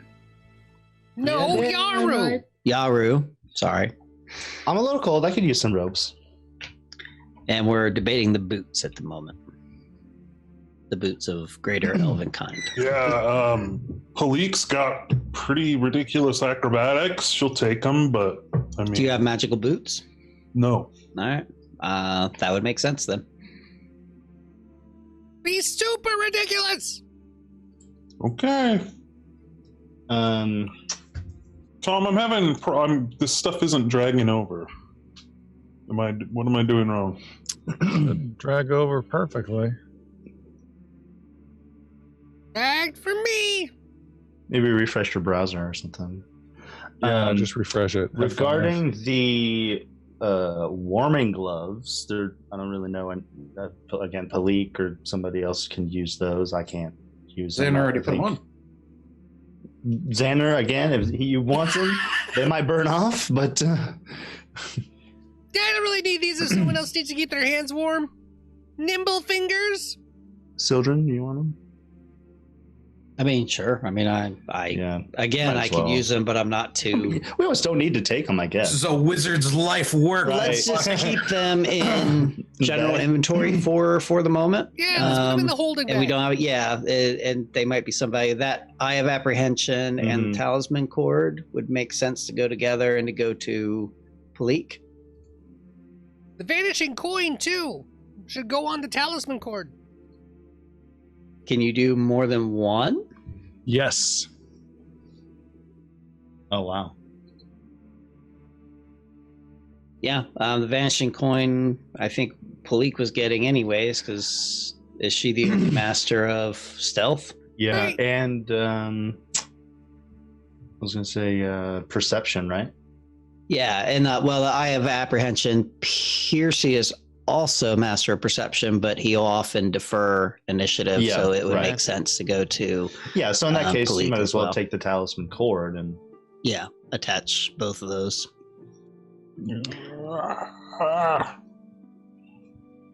Okay, well, I cannot drag anything over, so All you! we'll deal I with can that. drag it. I can drag it to your character sheet. What do you need So it's dragged over? Boots of Elvenkind, Talisman Cord, and Eye of Apprehension. Are going Correct. to leak. And Also- the vanishing And the point. Vanishing Okay. Coin. Also, the gold plaque and the book Trader of the Void. Boots of Elvenkind, I heard. Yep. Talisman Cord. Done. Talisman Gold- cord gold done. trade plaque. The gold trade Trader of the plaque Void. done. Trader of the Eye of Void book. Apprehension. Vanishing Eye of Someone wants the Apprehension. parakeet. I'll take the parakeet. You're not gonna like what The happens trumpet to the whistle parakeet. goes to. I'll keep the trumpet whistle. I like it. Goes to Yaru. I like the trumpet So whistle. the cage nasty parakeet. The cage seems to. the be of bronze value. cage. So let's throw the. And Let's it's throw stayed the alive so cage. far. It's stayed alive hundreds of years. It'll stay alive in the bag of holding. I doubt that because We have an endless cookie. let's release the parakeet and Ooh. You sure you want to do that? Parakeet! Bronze dragon! unleash the parakeet. I'll let you do that. Okay, Yeah. Sildren will actually take use wild empathy I was about to say, where's the druid in this? to so just remembering I'm a druid. I'll use wild empathy, should which bond with allows it. me to communicate with this parakeet and offer to release him, provided he leave us in peace. Go ahead and roleplay that out. Say it. We wish you no harm, mighty parakeet. Here comes another -2. We would choose to release you if we can. Will you leave us in peace and allow us to pass through your domain? You open up the cage, and as you do so, the parakeet flies out. Make a diplomacy roll with a -1, please. After that inspired speech, Tom? Yes. -2. Or your back talk. 32. 31 minus 31, the parakeet flies and circles around Master Yaru, screeching, and then flies away without causing any undue chaos. Although you do hear it screeching off in the distance in the corridors. Oh, God. No. I don't know if letting it go is the best idea. Well, it's we go the better other way. better than the other option where it goes to the illusionary window. It becomes the painting. And, It flew through the block the illusion door Yes. without any. Okay. well, done is done. The cage and the, what was the last thing? Gloves. Yeah. I mean, somebody can put on the gloves. The cage can go in the bag of holding, I think. Yep. All right. Looks like we're settled up. Let's Do it! move on. Xander's gonna detect magic real quick just before we leave, just in case. You Double dose of migraine. No. You detect no new magic within this room. Okay. Up the stairs! Follow the blue stairs. All right, you head out of this room back to the classroom, ignoring where the parakeet has gone somewhere else in the fortress. You go up some blue steps. That's so You ominous climb- when you say that, Tom. I don't know why. It's like it's still fear. Yeah. Ignore. I would never have agreed if I knew he could get out of the magical barrier. Damn it, the loopholes! You, All right, anyways, carrying you on. climb and climb and climb these steps and can hear up ahead a new sound, a crystalline trilling noise like a wind swirling around a series of gently spinning crystals that just barely touch each other as they spin, almost like extremely light crystalline wind chimes. But with almost a high-pitched fluty sound as well.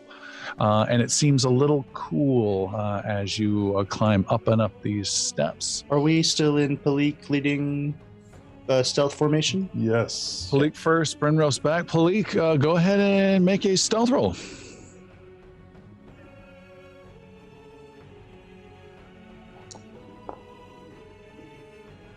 36. With a 36, you sneak carefully with the group in tow and lead the group into a huge chamber. It's about 30 feet high. It's got some thick, huge pillars in the way.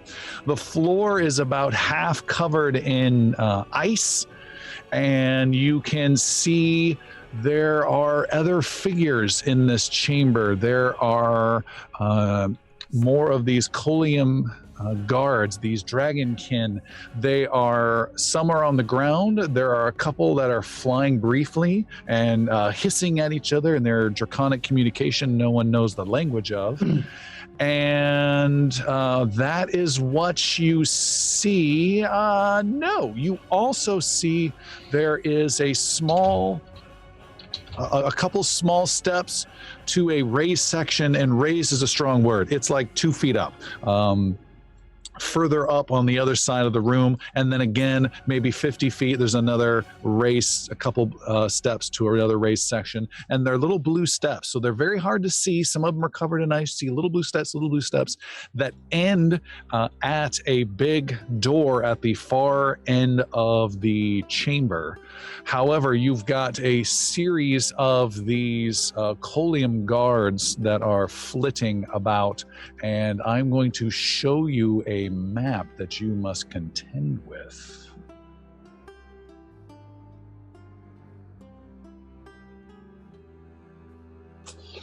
Okay. Oh, that's a lot of diamonds. Nice, Tom. What are the diamonds? Rough terrain, my Rough dude. terrain. Difficult. If only someone had greater boots of elven kind. If only.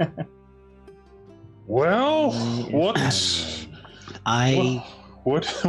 do you guys want to do here? That's a big effort. I have a thought. How many of those creatures did you see, Palik? I can see exactly one right now. Okay, there seems like there might be 3 visible on the map. Well, I can see one. Good for you. Okay, I see. Sorry. Tree. Well, you were there observing for a while, watching them move about. Did you see? Do there appear to be more than those 3? Yeah, Tom. I know, like, from my point of view right now, I can see one, but like sneaking in, are there a dozen? Are there 3 dozen? Are there? Nope. You think there's just a few handful that you spotted as you came in. If you try to get any more vision, they will spot you. So here's my thoughts. And Xander, you get to be the hero of this plan. Oh. We stay in this corridor. We attack them first with a Xander fireball, and whatever area, maybe the 2 that are over there. We retreat back into this corridor, and as they hopefully pursue us, Xander, you again get to be the star with burning hands. And then you stand back, and our warriors, Brenrose and Yaru, move forward, push them into the room, and we destroy whatever remains from there. And to me, and then Yeah, Yes. I was gonna say. But you just Brenrose and counted. Yaru in the front, Piercy and Palik to back them up, and Xander and I will If I may, follow Sir in. John, And yes, that I Please. prefer a plan where we get to utilize this really cool map Tom used in the forest instead of theater of the mind, which I love. But look, I want to play. So I'm being selfish. This is a Heroic is what you. I want to be heroic too. There's not that many of them. We could just do it normally, Sildren. It's a good plan you have. Palik, what do you think our odds are of going straight on? Well, Sildren's gonna Call of Duty this shit. Yeah. Camper! I mean, our odds are like always. This is like 360 no scope territory. the druid's right here, hacking man. for sure. Like, we will end this with 2 spells, no very little wounds to anybody. And That's we'll if they walk all out of this with spells, with health, that's and be if able to they- move on. That's if But they yeah. all follow. I have a feeling they're Let's go not with your all plan. gonna follow. Runrush gets out his pistol. We could, and Yaru will pull out the whistle from his neck. We could draw one of them or 2 of them here, Sildren. 200 with that whistle. What do you say? I can choose the volume at which I blow this. I don't think we need to make sound. Or we just try to sneak up on them one by one and You Yeah, do essentially- you, boo-boo. Essentially, where I'm, if you guys want, you can do whatever you want. What you have, because of the great roll that Palik did, you guys have a full round of actions available to go first. This is not officially rules as written, so you have a full round.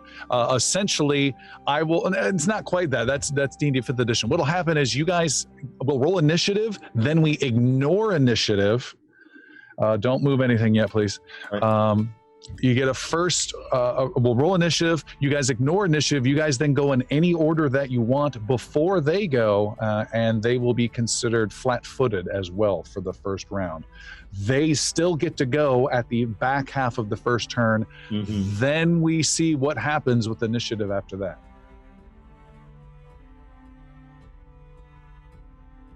Or you can do whatever you want. Children's got ideas too. I mean, we could do it your way, Sildren. I just don't think they're all gonna file in at the same time.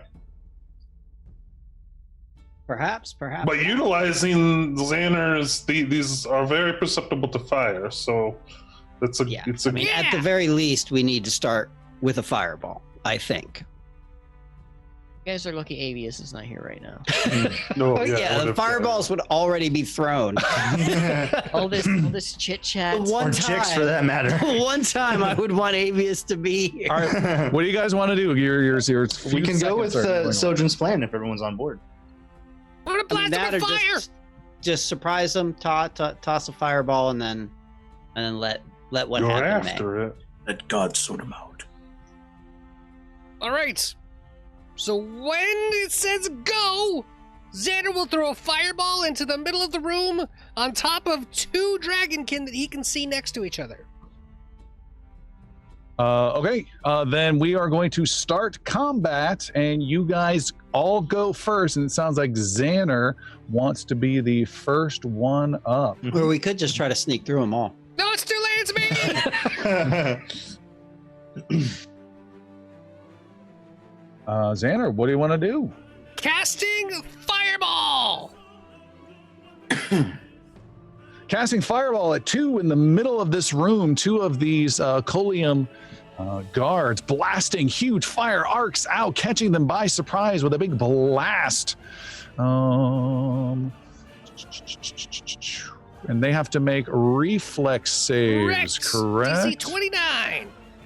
No, I know we've done this like a million freaking times, but I always forget. Flat-footed is -2 to armor class only. Okay, good. It is reflex save for them. They are here. Reflex save is coming. Oh no! A total of 20. What's almost a critical failure. and a 24. Two Two fails. Full damage. Sending it as a level 6. This is a huge level 6 fireball. 59 flame damage. Holy You moly. almost killed, if these are the same guys, I don't know if you remember from last week, but they have 135 hit points. You almost killed them outright. The ones you hit. Man, flame erupts, boom, and ignites like crazy. That was such a big spell. I'm only going to say because that was level 6 as well. Do not delete that blast. The blast you see on our map is no longer difficult terrain. It has been obliterated into smooth stone right now. The ice is gone. Nice. That is fantastic. Xander, you have one more action left available to you. No need to see part of it. Ooh, yeah. Xander's gonna throw an acid arrow at another dragonkin off to his. Oh wait, that's 2 actions. No, Hang on. too No, let many me think about actions. it. Let me. No. Too many actions. Feverishly going through his spell book. Can't send an elemental toss. Xander's gonna take whatever information arrow he has around him. He's gonna pull up a shield. He's an elemental shield with his aura. Okay. Done. Next is wherever you guys want. We're going out of order for you guys to do what you want. You have surprise.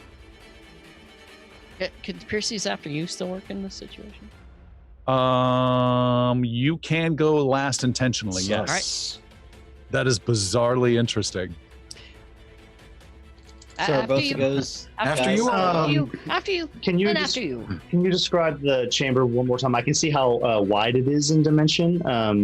How tall are we talking? How tall? It's almost as much as you can see. There's Okay. 2 levels of pillars that you see, horizontally across. Yaru's gonna do Vertically across. 2. Yaru's gonna use all of his actions real quick. He's going to activate his wind jump spell for 1 action.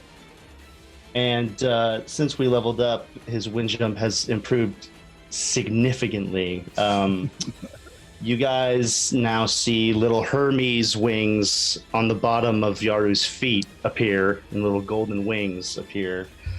Because now, as it reads, at the end of my turn, I have to land on solid ground or I fall. However, I just acquired assurance in acrobatics, guaranteeing me a success in this spell. Nice. So I have permanent flight.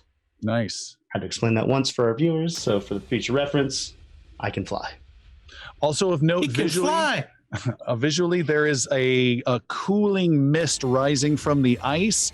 You can still see across the room some distance, but it creates a concealed condition for any target that is 30 feet farther from you for any ranged attack. Oh, cool. Just be aware of that. Okay, so that's my first action to activate wind jump. Well, I guess, can I use first action to activate and move, or is it an action to do it? Well, I don't know Let the me see. power. Power is within me. And S time 1. being 5 feet equal to my speed, must end my turn on solid ground or I fall. Yeah, you gain that right now. Yeah, so does that count as an action to do it, or can I move with the casting? Cast time is 1, so it's Cast an time is action. 1. Okay, so 2 actions left. Okay, so I'm going to Yes. use my remaining 2 actions to fly right over here to this dragonkin creature, and I'm hovering 5 feet above him, just out of arm's reach. I know he has a spear, but All right, heading out west. Please don't see more. wow, my God in heaven! He has spotted another dragonkin my God! that is right next to him. That's not He all has I also spotted. Go ahead. Did anyone see How to Train Your Dragon 2?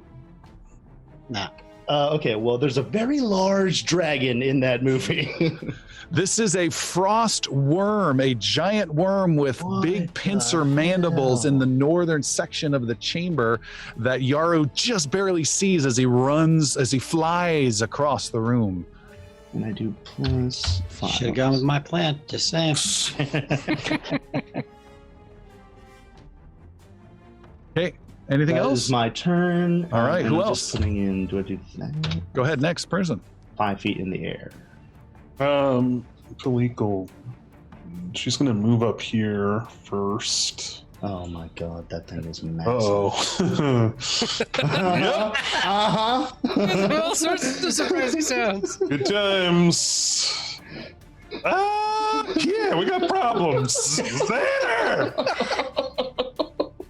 What'd I do? Don't use all your level 6s on these I guys. used the plan. I'm just saying. Get your ass up here. And then You're going to want to use your chaotic spells. she will ignite her boots to ignore difficult terrain. Actually, no, Is there a visual behind that? not yet. She's gonna move up there. Oh, there's more of these little guys. And then yeah, she will move.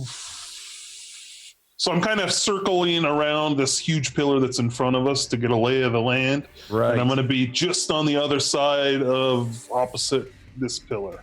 Of your And friends, end my too. turn with 3 All movements. Who else? Brenros is going second to last. Okay. Second to last. So that would leave Sildren. Oh shit. Yeah. Okay, Wolfie, Sildren. Wolfie. You can keep doing your plan. We'll see you in the hallway. Yeah, I'm more and more committed to my plan. So Sildren's gonna head up through here. It's 30 feet. It's difficult terrain, so that's 2 moves then. And his third action is going to be to activate. Actually, I'm gonna stay where I am. Disregard that. I'm going to activate my bracelet of dashing There you go. and my druid ability of pinch time, which gives me haste. Ooh. So I will have a 4th action that can either be a stride or strike, I believe.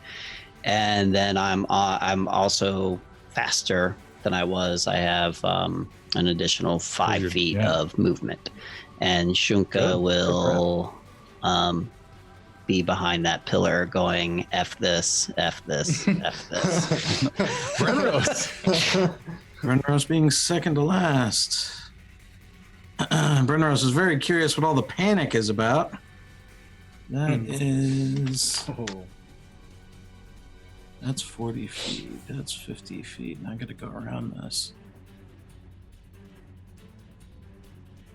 25 feet for a better look. Oh yeah, there we go. That's a better look.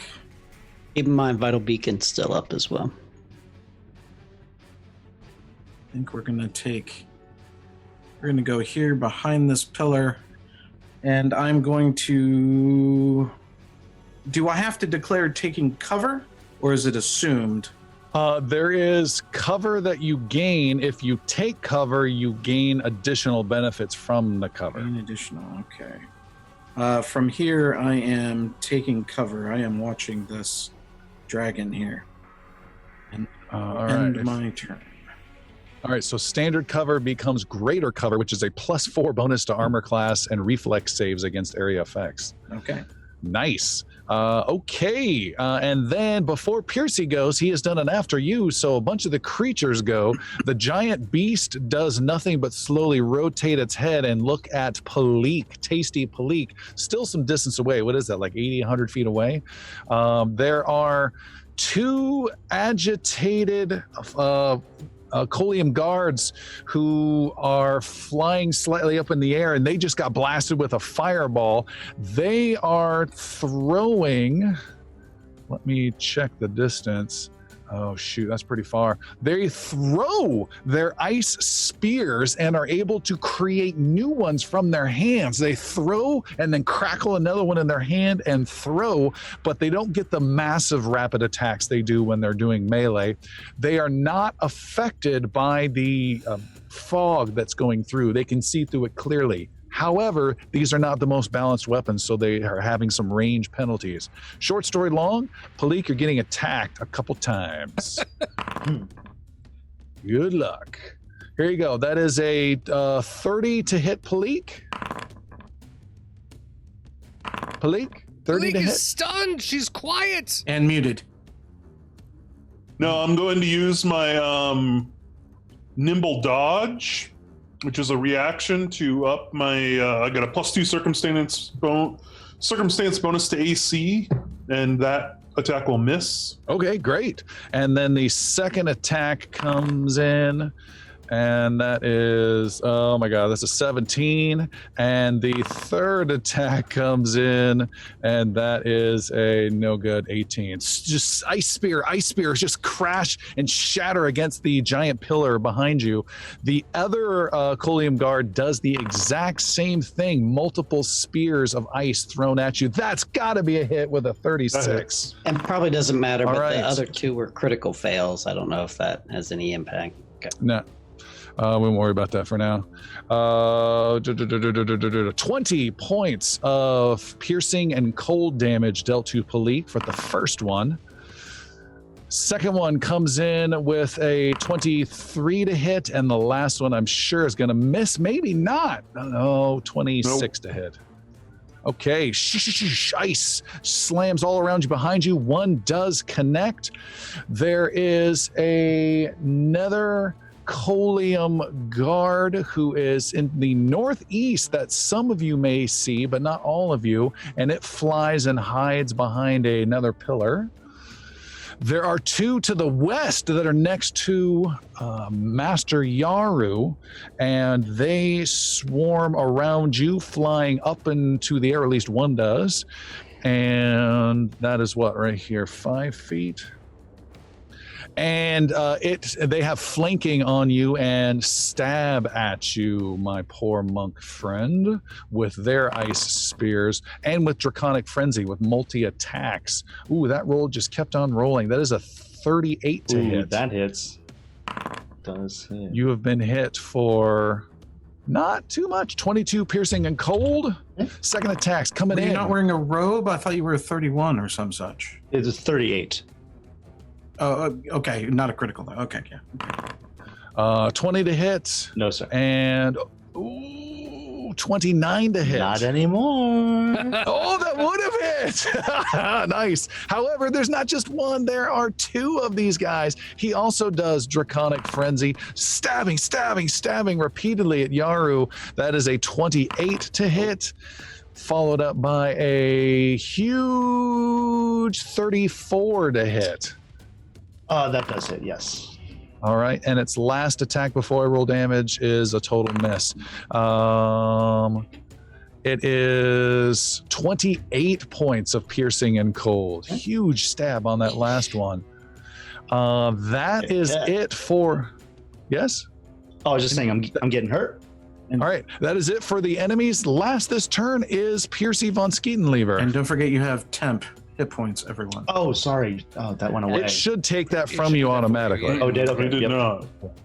All Oh, right. it should. And hey, Tom, real quick, when we were doing healing, I did not see that Shunko was injured. I would have done heal animals, especially since I have two of them on Absolutely. him. Okay, thank you.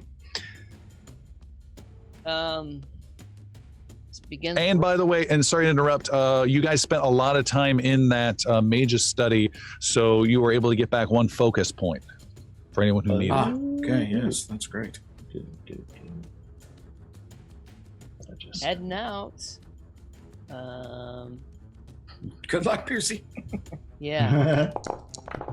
We're gonna go. Whoa, I don't know what all that was. that's a lot of dice. That was healing Oh. Excuse Shunka. me. Don't scare me with that.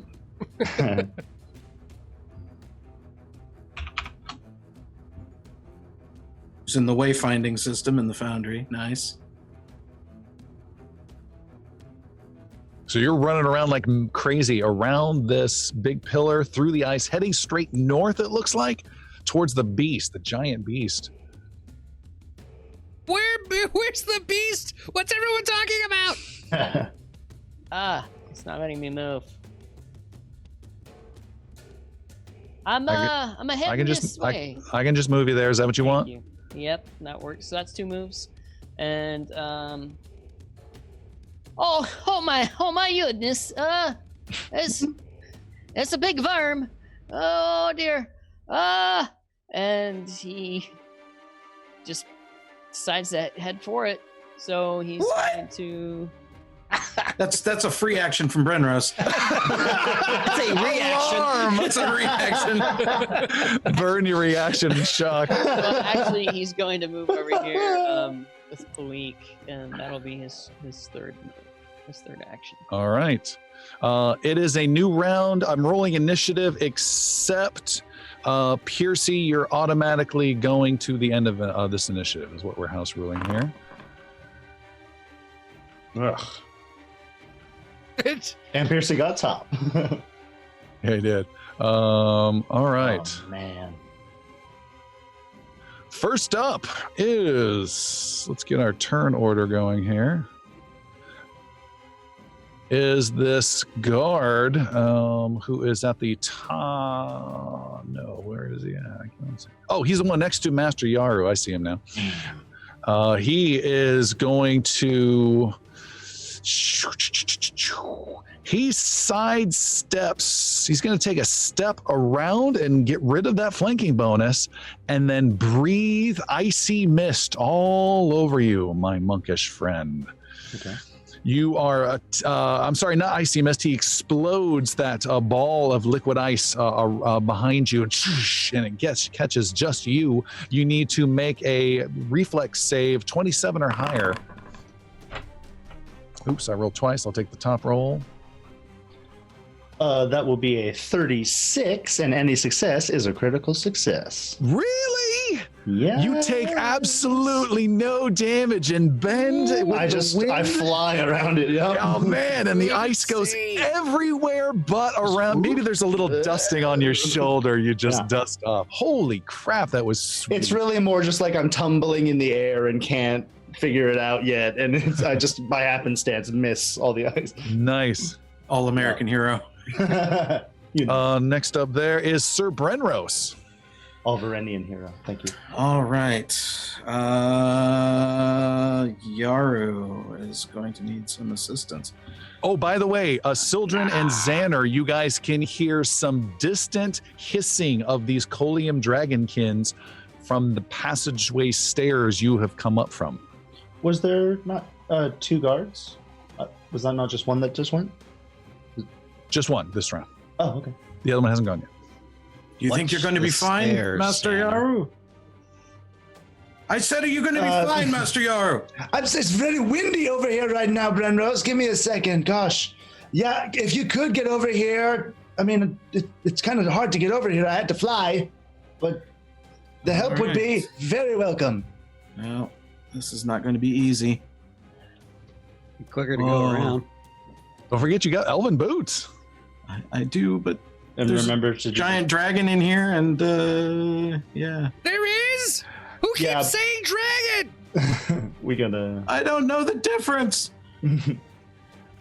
Brenros, go help Palik and Piercy. And I will do so. So that is. We're just hanging out. 100 feet. Going around. He's going around this giant pillar by the entrance. Yeah. I'm just trying to see here. I gotta do this. I'm moving this as part of that's 10 feet. Where are you guys? We're on the opposite side of that pillar. Keep going. You're perfect. All right. Exactly what I keep hearing. Hello, There we go. Arco! There we go. Don't see you. Arco. You're hiding. That was 1, 2. One more action. Then I've got to do. I think if I can, I've got to. I'm gonna come out here. Charging out There we towards go. the ice. That was Hanging 15 them out feet. there. You got a little bit more. You can go one into the. I think I can. Yeah. Do you have the Go greater diagonal? elven boots? 10, 15. Yeah, there we He go. does not. Oh. Okay. One. That is it. All right. Done. It is Palik's turn. Okay. Let's take care of these little bastards first. And I will trigger my boots so I can ignore difficult terrain this turn. Your greater elven boots. Greater elven boots. Nice. Good timing. Yeah. Does that take an action? Oh, that's a good. That is a Free action. Is it okay? How Damn often it. can you do that? It's once per hour. Oh, nice. We can wait. It's still gonna take me 3 moves to get there, unfortunately. Ah! Oh, then I will go ahead and just run around. How's it? No, because it's automatically. Yeah, You've got to do it by hand here. I can get there in 2 moves then. I can name that in 2 notes. Well, I'll move once and then I'll try to tumble behind him. All right. Careful, that might put you in a bad position, though. You try and roll through his legs. Make the roll. 39 is a critical Nice. Success. This is so weird. I can't see anybody. Yeah, it's But super good luck, weird. you guys. You're doing great. And then I'll strike. Strike away. All right, and give yourself an additional +1. Ooh. Well, 25. 25. You stab and miss. Yeah, That is I'm it gonna for save Palik. my hero points. Xander listening to all the screaming about and the yelling about dragons after the dragon that he saw feels like it's time to really pull it out so he can fly and not have to worry about any of this difficult terrain. He does so by grabbing Sildren says all of before all that happens, can Sildren say something? They're coming from down the hall, Xander. Burning hands. You mean the wall behind us? The hallway. Where we were. Yes. It's like, okay. They're I can coming. help with that. I can help with that. Xander, I can you- help with that. Xander, you look behind you. You don't see any sign of anyone, but you can hear some distant sounds of enemies approaching quickly. Xander takes himself. Here since it- he- okay, never mind. I can't see anybody there. Is that right? There's no one there to see yet. No, they are distant Okay. sounds. So just don't forget they're there, Xander. I have an idea, Xander! What's your idea? Wall of stone, so they can't get in. Oh. That's a good thought. That's. I'm gonna not do my original plan, but you guys better not be messing with me. I just heard him say bad guys are coming from that way.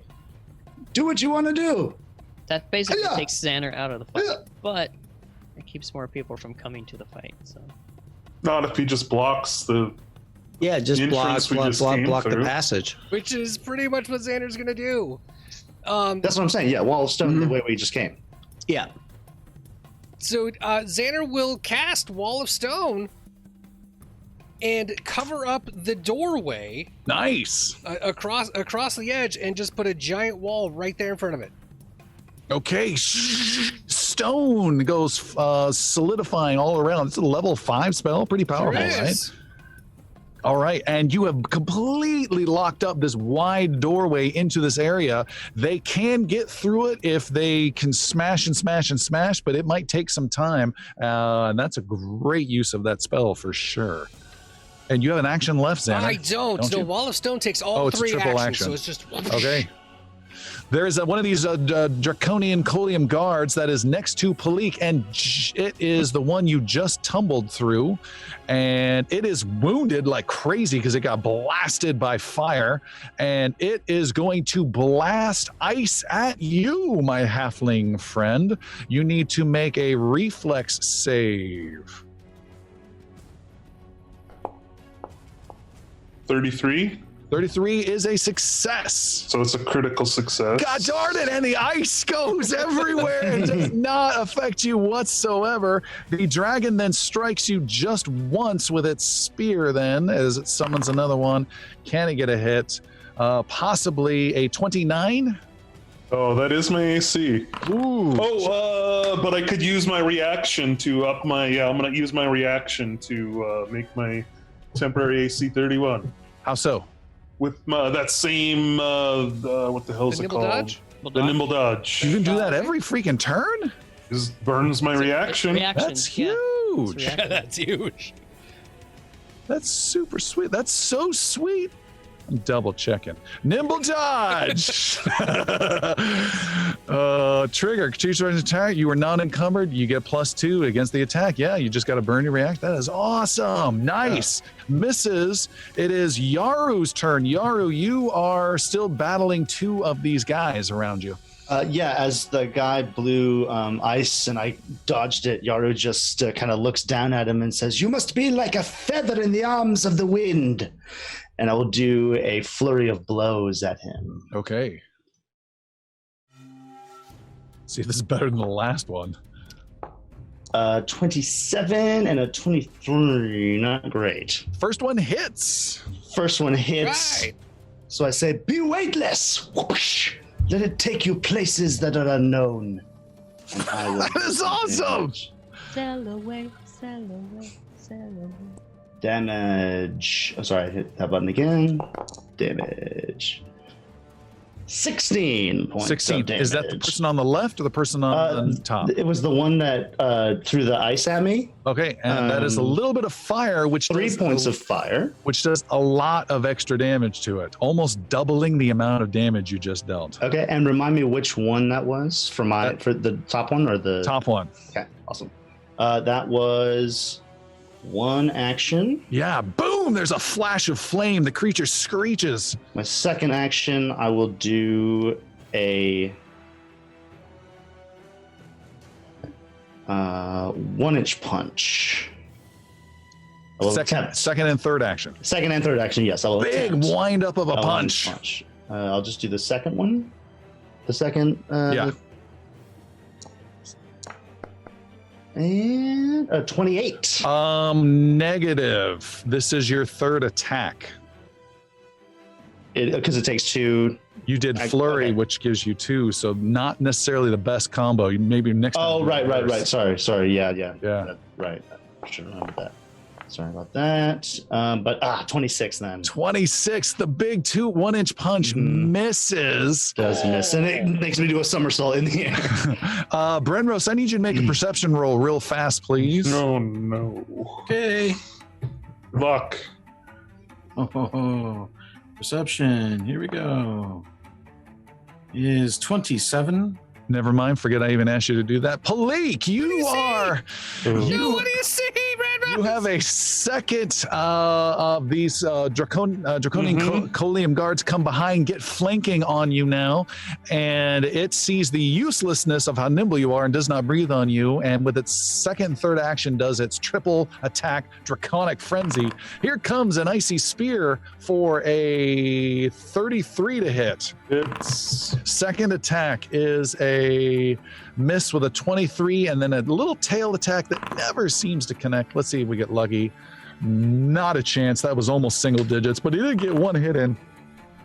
That is a total of 26 piercing and cold damage. Palik has been stabbed. What's cool is it stabs you with a spear made entirely of ice with a serrated edge. Stabs you, you cry out in pain, and then it melts away. And then as it pulls out easily, just this handle, it reforms into ice again. Yeah, that's real cool. Children, go ahead.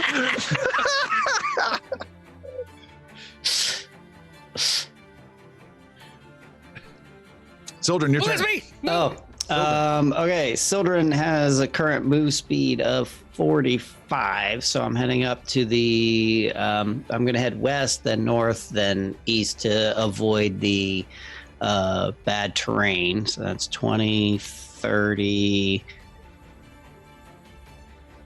45 there. I have no idea where, and I'm going to make a second move. Just racing around ice. 15. 25, so that's 40. Perfect. Oh, you exploded! Hi, Sildren, I see you. And then, yeah, so that's my second move. Oh, I have 4. So actually, instead, I'm going to go beside Piercy, and may Keth be with you as I give Piercy the Death Ward. What you giving me? So you receive +4 status bonus to saves against death and negative effects. You also have resistance 10 versus everything except for adamantite, I believe. Resistance 10 to everything? Yeah, gains. Oh no, I'm sorry. Negative resistance. That's not so good. Negative resistance. It protects you versus dying, which can be huge. Instead, actually, I'm going to do stone skin for piercing. The target skin hardens like stone, gains 5 resistance to physical damage, except adamantine. Each time the target is hit by a bludgeoning, piercing, or slashing attack, stone skin's duration decreases by 1 minute. So it starts at 20 minutes. Nice. So you got some good resistance, 5 resistance to pretty much everything. All right, Sildren's done. We have the guard remaining that is next to Master Yaru. He spends an action to reinitiate that flanking and then does his Draconic Frenzy with flanking bonus, using this against you guys. Oh, that's got to be good. 39 to hit. But not a critical. No, not anymore. His second attack is a 30 to hit. And his last one with the tail is going to miss, a guarantee. God darn it, that will never hit. So only one hit again. They are trying for not huge, 21 points of piercing cold with a stab into your back. It is, last but not least, Piercy's turn. All right, Piercy. Oh, and Shunka would have moved too. I'm so sorry. Yeah, go ahead. Do that. Piercy, go ahead. All right. Piercy is going... 17.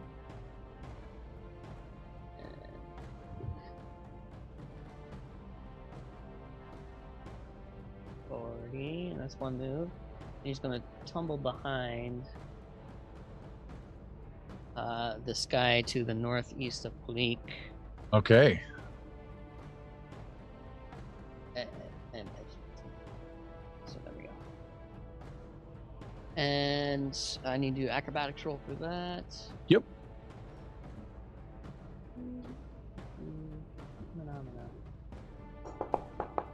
That acrobatics roll is a 43. Nice. 43 is a critical success. Give yourself a +2 on your next attack. I'll do that. A +2. I have panache as well, so he's striking at this guy. Hello, hi there. At 38. Wow. 38. You already have flanking. That is a 40 total. No, it's a circumstance bonus. Doesn't matter. Okay. Anyways, critical hit. Critical hit. Excellent. So rolling some damage. 35. Woo! And 6 of that is fire. Ooh, that's that changes things. Yeah. Big stab. The creature is still alive, but barely alive. I think you're done. Yeah.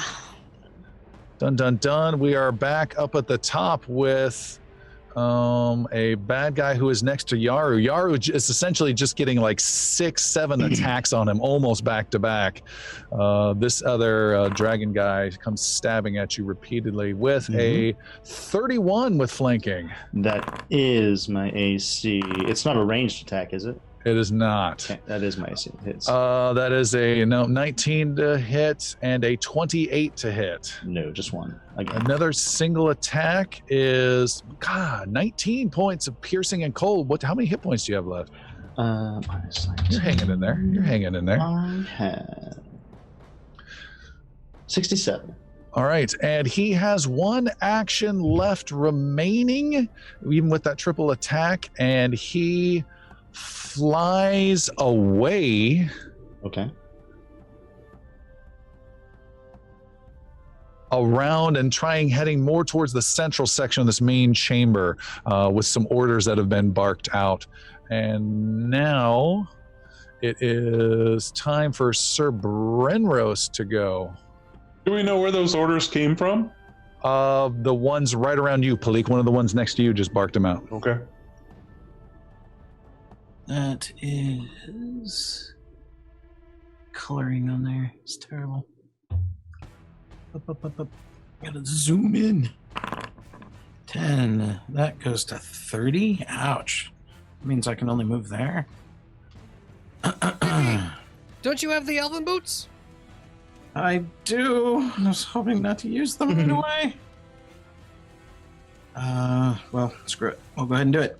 Free action. Activating the elven boots.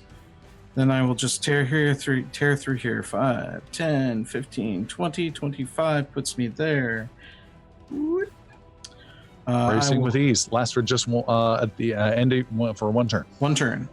Slashing at the creature to my due south. Probably not a hit at a 27.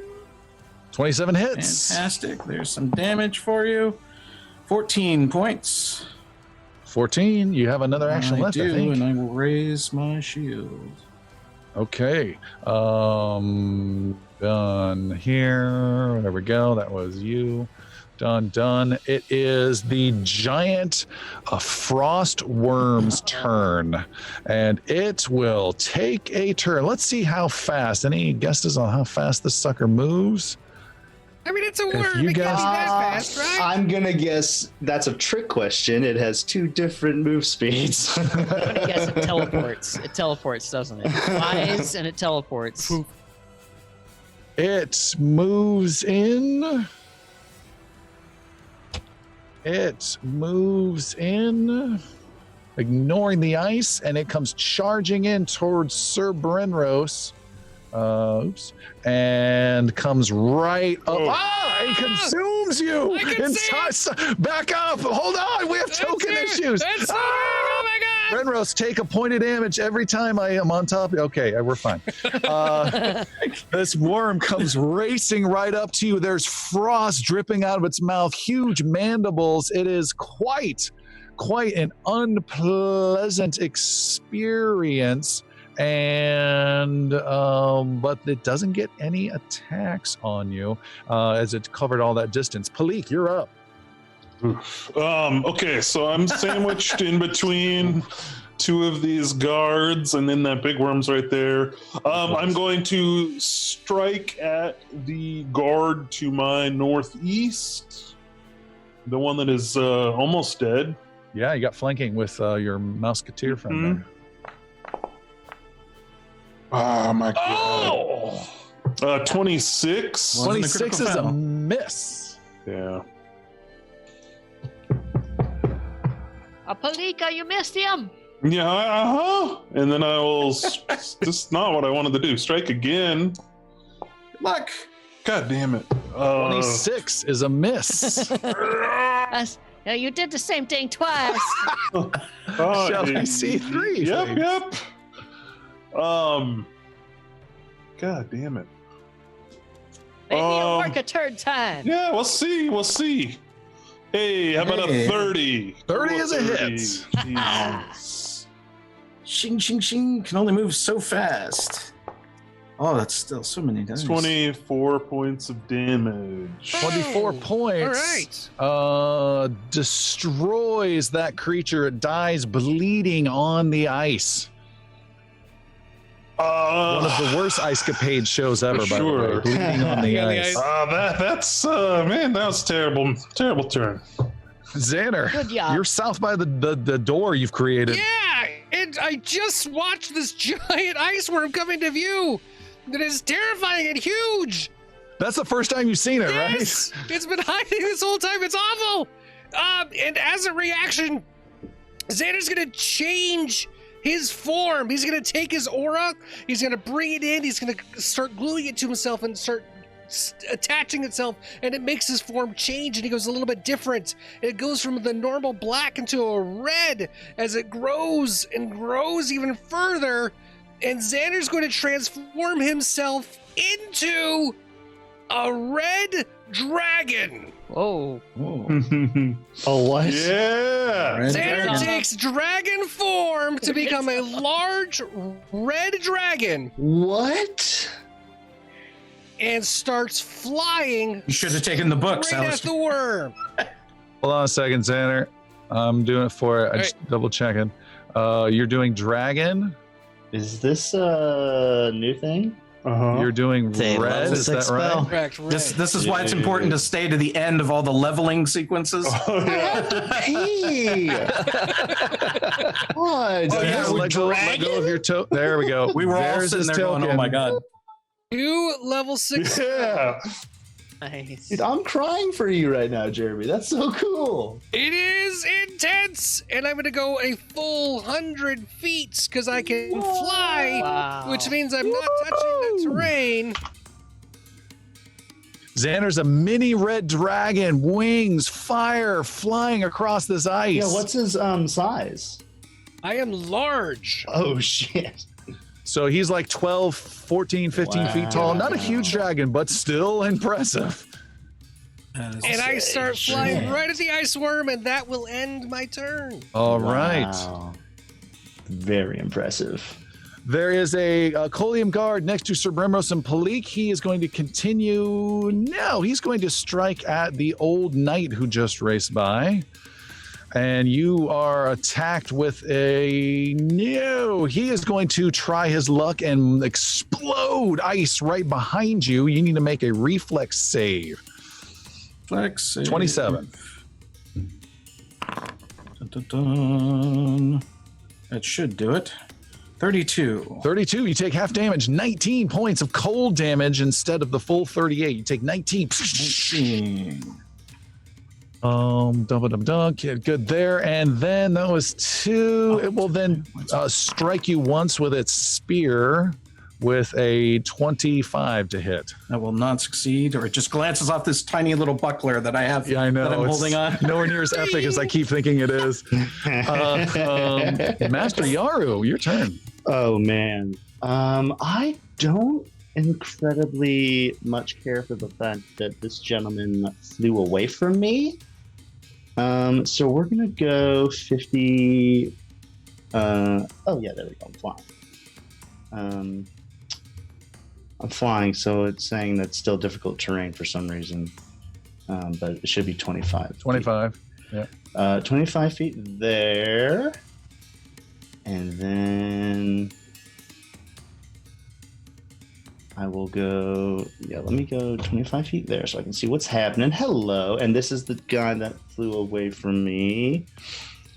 I'm going to fly right up to him. How far can I get? And you're using wind jump, is that correct? I am, yes, I'm using wind jump, so I'm flying. That will take another focus point. Oh, wait, what? Yes, your acrobatics means you don't fall down, but you still have to spend the magic energy to continue to do it over and over again. Wait, hold on. Let me double check. You're kidding, right? I could be totally wrong. No, it lasts a minute. Yeah, it lasts a minute. I'm totally wrong. Continue. Come on now. Don't mess with my magic monk, baby. I want to go. I'm just going to go. I can't get up to the dragon quite yet, so I'm going to go to mini dragon right here. Mini dragon's friendly. The one that's close to you? Yes. I'm flying. I'm sorry. Yeah, Colium Guard. I'm flying to the one that got me. That's 2 actions. It's about 100 feet or so. I'm sorry, I landed right on top of him. There we go. And then I will just do a flurry of blows at him. All right.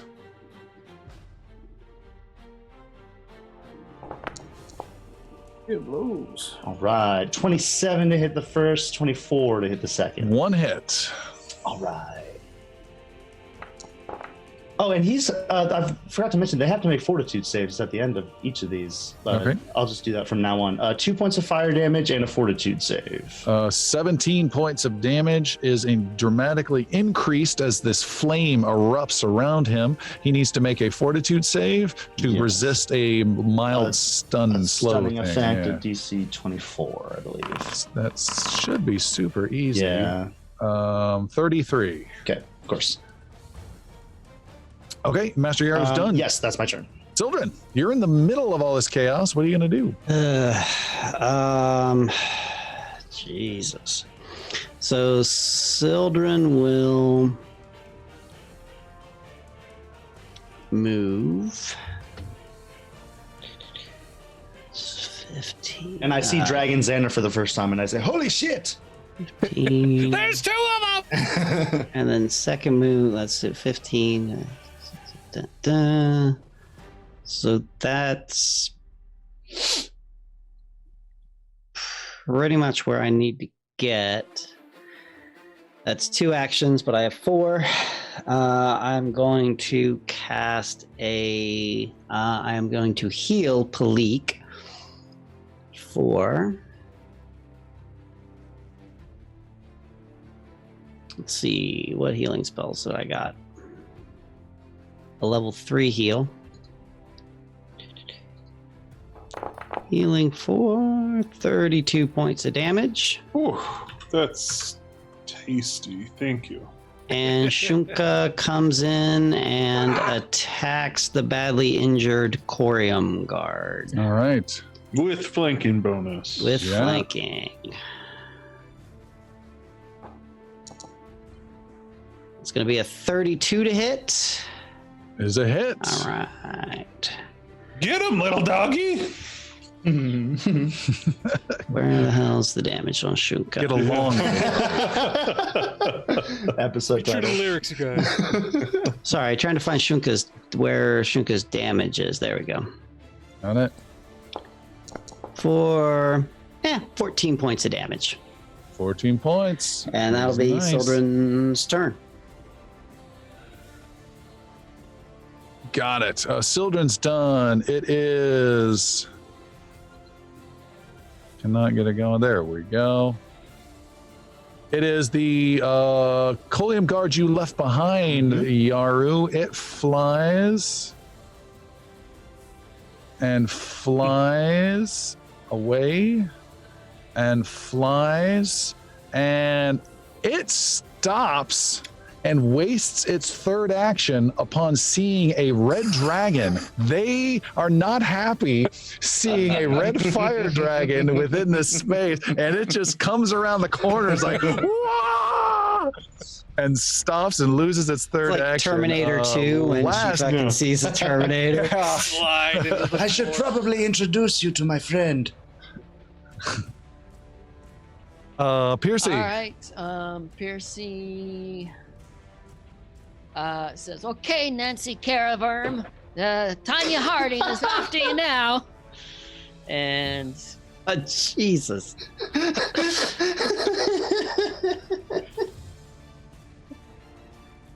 he uses one action to come up to him. All right. I thought you were doing a Bon Mo. I already have. I still have. He hasn't used his panache yet. And my Bon Mos suck apparently. So. I love him. What are you But they talking never about? Get me anywhere. And then I'm going to attack with Nash attack. Here we go. First attack big on the attack. beast. Oh, It's almost oh, natural 20. Oh, so good. So close. You can't do worse than a 2. I'm gonna use a That- hero. That has to be on a T-shirt for us. Oh, yeah. Christopher, get on it. First of the two. Good luck. There we go. Oh yeah. Oh my god. Oh, that was so 41. close. 41 is a hit. Oh, thank Hey. God. I was really afraid it was gonna Just be a a miss. hit. Just a hit, but it's a hit for 21, and if it matters, 3 of that is fire. It does. You, what kind of weapon you use? You use a short sword, is that Yeah, right? so it can do slashing or piercing. It's versatile. Which do you want to do? I wanna do slashing. All right, you slash across the beast and you do 21 points of damage, and it, with a little bit of fire, is so susceptible to it. You almost double the amount of damage you just dealt. It Whoa. shrieks, its giant head and snapping mandibles are in a great deal of more surprise pain. It's got a lot of hit points, but holy cow, did that catch it by surprise. However, freezing blood sprays out of the wound. Okay. Go ahead and pick a number between 1 and 4, please. How about I just do a reflex save? Nope, pick a number between 1 and 4 real fast. 3. 3 was you. You are number 3. You have been hit by this freezing blood. You do get to make a reflex save of 31 or higher. Okay. There we go. Big save. Ugh. 29. I'm gonna use. Oh wait, does nimble dodge work on reflex? No. Nope. Damn it. Okay. You I take the fail. freezing blood and take 34 points of damage Oof. Yeesh. Okay. from wounding it. Brutal damage. However, I've not applied the damage to it. You did 21 plus extra. Got it. Okay. And then my last and final move is gonna be a finisher. Finisher, good luck. Finish it. Yeah, Percy did not like the freezing blood. You think? Crap. Yeah, no, that's a good call. It's got a wonderful defense mechanism. 36. 36 is a hit. All right, so How much blood could it possibly have? maybe piercing this time. Yeah, I am piercing this time. That's 28, and that's 5 fire, and that's piercing damage this time. All right, couple things here. Okay. Oh my Couple god. things. That is a huge blow that you just did to the creature. It is massive. The creature shrieks, and which is great, but 2 bad things come of that. 1, blood splurts out. I need you to, I'll just roll. I got a 4-sided die here. I can just roll. You're number 1. Nope, it's 4. It hits Shunka. Shunka, make a reflex saving throw. Dodge it. 31 or higher. Oop, I accidentally moved it to train. Give me 1 second. Oh, legendary. Nope. Jesus. Come on, Shunka. Okay, Come on, Shuka. Get it together. 31. Oh, you cut it in half. 14 points of cold damage only to the thick fur of Shunka. And the second negative effect, Piercy, is as you've gotten within 5 feet, very, very close of this creature, it is extra icy cold with worm chill. You need to make another basic reflex save, 31 or higher, or take more cold damage just being next to it, an aura All that right, it has. 35, and it's a critical for me. Critical, you take no damage whatsoever from this cold. Wow, there's a lot of back and forth on your turn. That's crazy. But you badly hurt this creature quite a bit. Nice. Oops, don't want to do that. It is a new round, and who's at the top? It is a guard. Going by me, I think. Who yeah, right next to you. Thank you. He goes ahead and stabs at you. It's going to be 1-2 stabs, a tail, and then a 4th tail. He's going to just do his quad attack. I don't have high hopes for the last ones, though. 29 to hit. No, God, Not don't you in your anymore. sweet robe. Your silver lined robe is kicking ass so far. Yeah. It's Icy Spear is a 28. It has a tail. He's too timid right now. 22. Stabs you one more time with the spear. Oops, I rolled damage. Stabs you one more time with the spear. A quad attack. Give me a 20. Nope, 26 total. All 4 attacks miss. Gosh. Just like darn it. dancing on his spear. Right, as it's floating he- up in the air. Yeah. All right, got that done. There we go. A new enemy has joined the fray from above and comes flying in. A Colium guard comes flying in from behind a pillar to the north and swoops in on Piercy von Skeetenlever, granting flanking thanks to the giant worm. It's able to get there quite quickly and does its draconic frenzy. Actually, it hasn't seen you dodge yet. It blasts its icy explosion, which the worm completely ignores, but it does hit you, Piercy. Make a reflex save.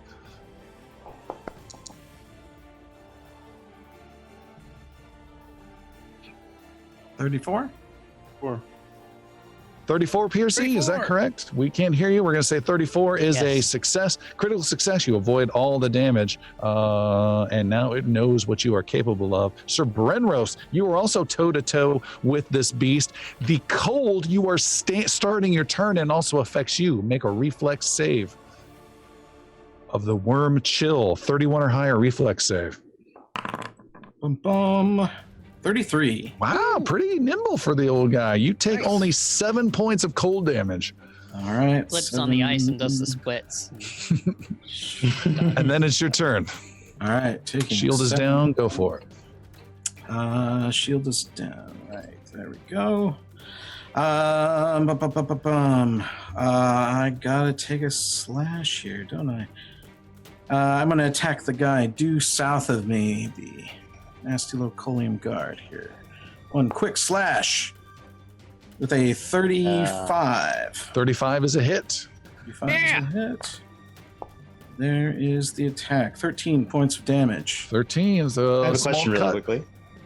Yeah. Regarding a creature of this size, does flanking still only work if you're like diagonal to Brenros? You have to be able to trace a line between two opposite sides, so it doesn't have to be perfectly lined up. Making a second attack, same guy. And just to show you on the map, I'm pinging. That would work with Piercy. My ping. Okay, cool.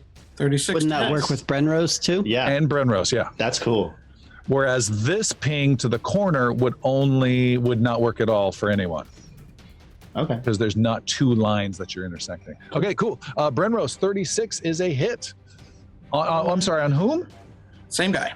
Same 18 guy. All right. points of damage. How much? 18. 18 points of damage. You slay that Colium guard and it shrieks and dies, hacking off one of its wings. I slowly turn to the giant worm that is on my shoulder and cower behind my shield. Oh, your tiny itty bitty shield. So weird. All right. Next up is a new enemy who has been hiding in the rear, who comes flying in something fierce. Wow. It will take. It will do its speed. Oh my God! It's all over the place. Oh my God! Let's just move. Can I retcon real quick since you haven't finished your move? Yeah. Instead of raising my shield, I would like to move one space north, so I'm next to Piercy. Okay. So no shield. I'm taking that off. All right. And this other Colium guard does draconic speed, racing, flying super fast with one action, still able to get its draconic frenzy with triple attacks on Piercy. Piercy, you've got two guys on you and then a giant worm on top of that. Here comes a triple attack. See if you're as nimble as Yaro's been this battle so far. First attack, natural 20 is a critical hit on the poor mouse. The Yosoki is hit for 44 points of piercing and cold damage. -5 because of stone skin. Stone skin. Second attack misses. His tail attack, don't know why I bother rolling, totally misses as well. But the first one I'm pleased with. It is done. And boys and girls, ladies and gentlemen, it is the Frost Worm's turn. It has taken a surprising amount of damage. And it is going to do what? What is it going to do? 5 seconds.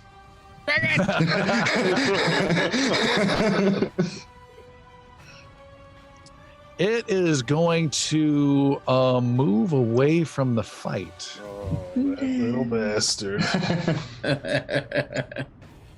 It's going to move over to here. And then it is going to unleash a massive blast of frost, actually wounding the Colium guard that just arrived in the fight, as well as Piercy, Sir Brenros, Shunka, and Sildren. Let me draw that real fast because it might catch Xander. Let's just double check that. Xander's floating in the air, but yeah, it looks like that could get him.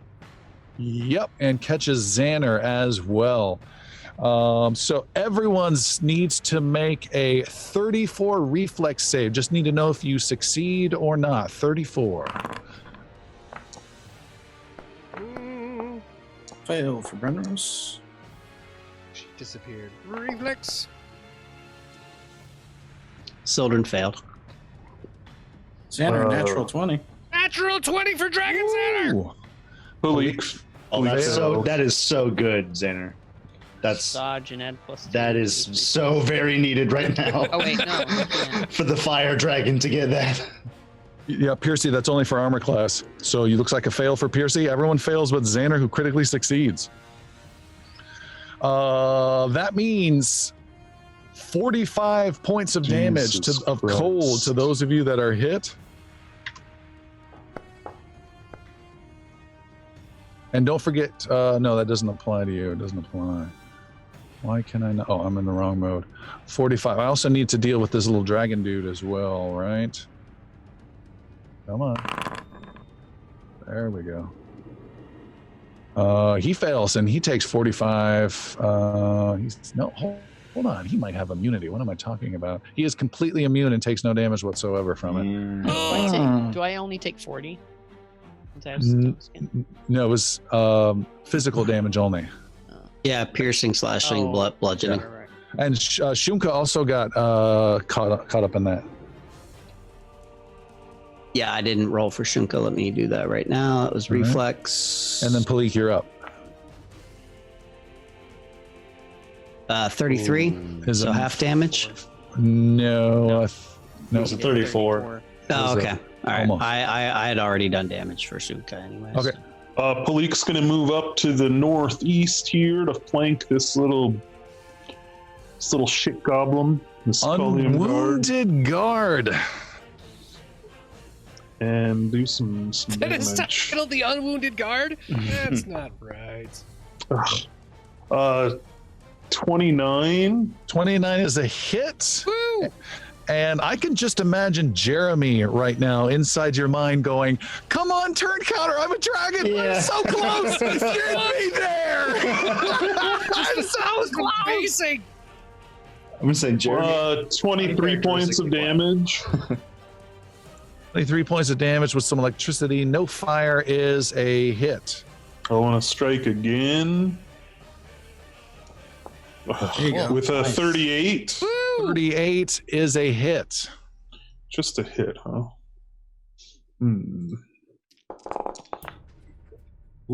34 Ooh, that's points a of good damage. hit. He is no longer the unwounded Colian guard.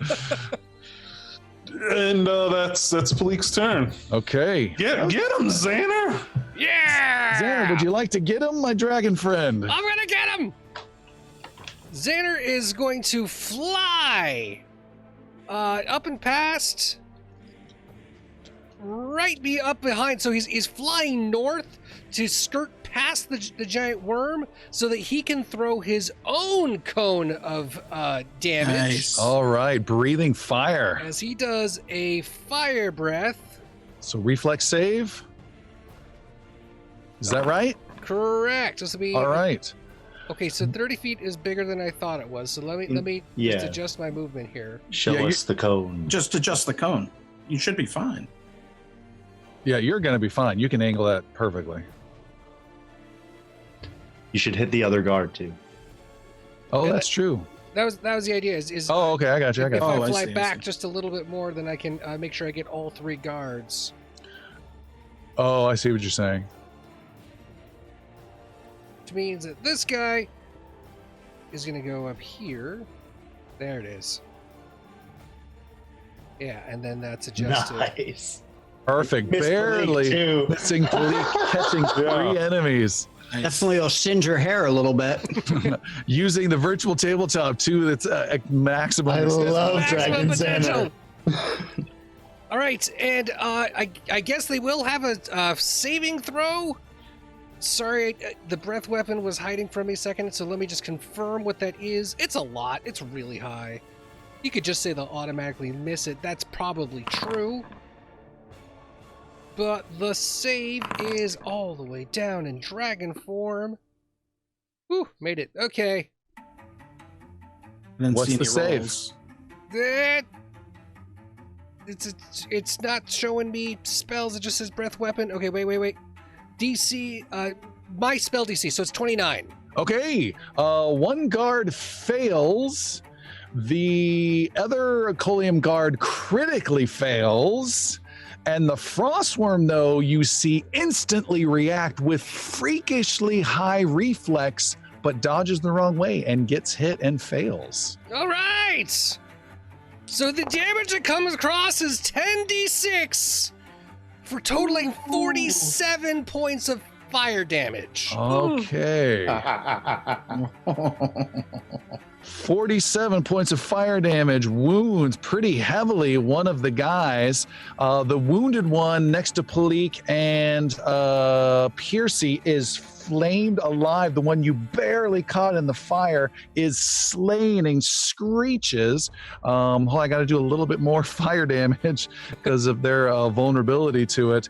And it may be a little early narratively wise, but go ahead and describe how this giant worm has just been slain by Xander Dragon. What? So, with the worm bleeding ice out and throwing out its solid ice blast, Xander, who was sweeping up underneath, went way up high and over, and as it barreled down over the top, it threw a giant cone of flame on top of it and just burned through it all the way through to the ice, just melting it in half. Nice. As it melts it like an ice cube under a blowtorch. Nice. And I'm just imagining the horror that is Dragon Xander face. Like, Oh, yeah. you know. With a really big That was awesome. That was amazing. And with my third action, Oh, God. because that was No, the breath takes 2 actions. It, has doesn't. to take 2 It's actions. a 1 action. What? It's a dragon, man. Breath right. weapon's a 1 action. Keep going.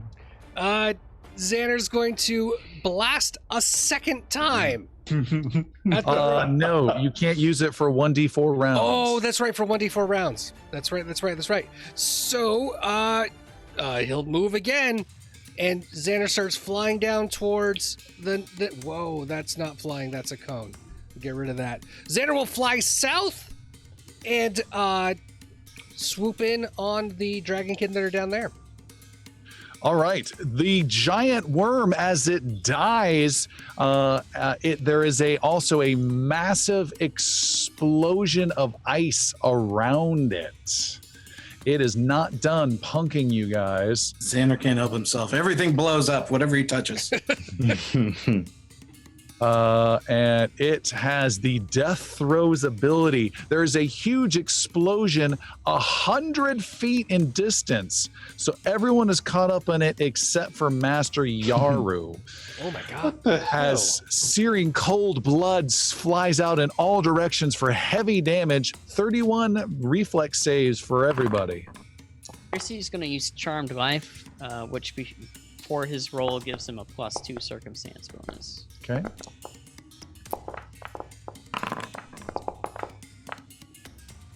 Xander succeeds. Critical success for Palik. Sildren failed. He's going to use a hero point. Percy failed. He's going to use a hero point. Sildren still failed. Oh no! Runrose fails. Natural 20. Nice. Shunka fails. Percy got a natural 20. Woo! Your die got hit and it rolled over to a 15. Good job, Piercy. So, whoever failed takes full damage, 77. Ugh. Hold on. We're double checking. I think a wrong die was rolled. Hold on. Judges. Let's go to the judges. Double check death throws. A wrong die was rolled. We will re-roll the damage. Ooh. 2, 3, 4. +4, because it's all about that +4, right? 1, 2, 3, 4. Damage roll is a much less 51 points of cold damage. And if you Much less. passed, you take half damage, 25. That's Boom! way Nice. better because neither Sildren nor Shunka dropped on that. Otherwise, All right, nice. Ice and shards and everything go flying everywhere. The Coleum guards don't take any damage from the cold. They're completely resistant, but they take massive morale damage from the death of their massive creature. And who is next to someone? Yaru and Piercy. Yaru and Piercy, just roll a d20. Just roll a 20 real fast. I'm next to someone. Not a baddie.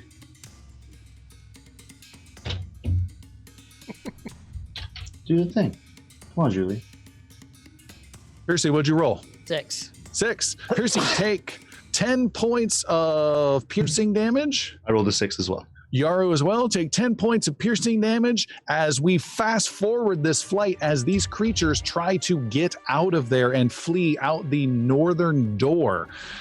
They race away, but Piercy, you take damage and slay the one next to you. Yaru, you do the same thing. After several back and forth blows, you kill them.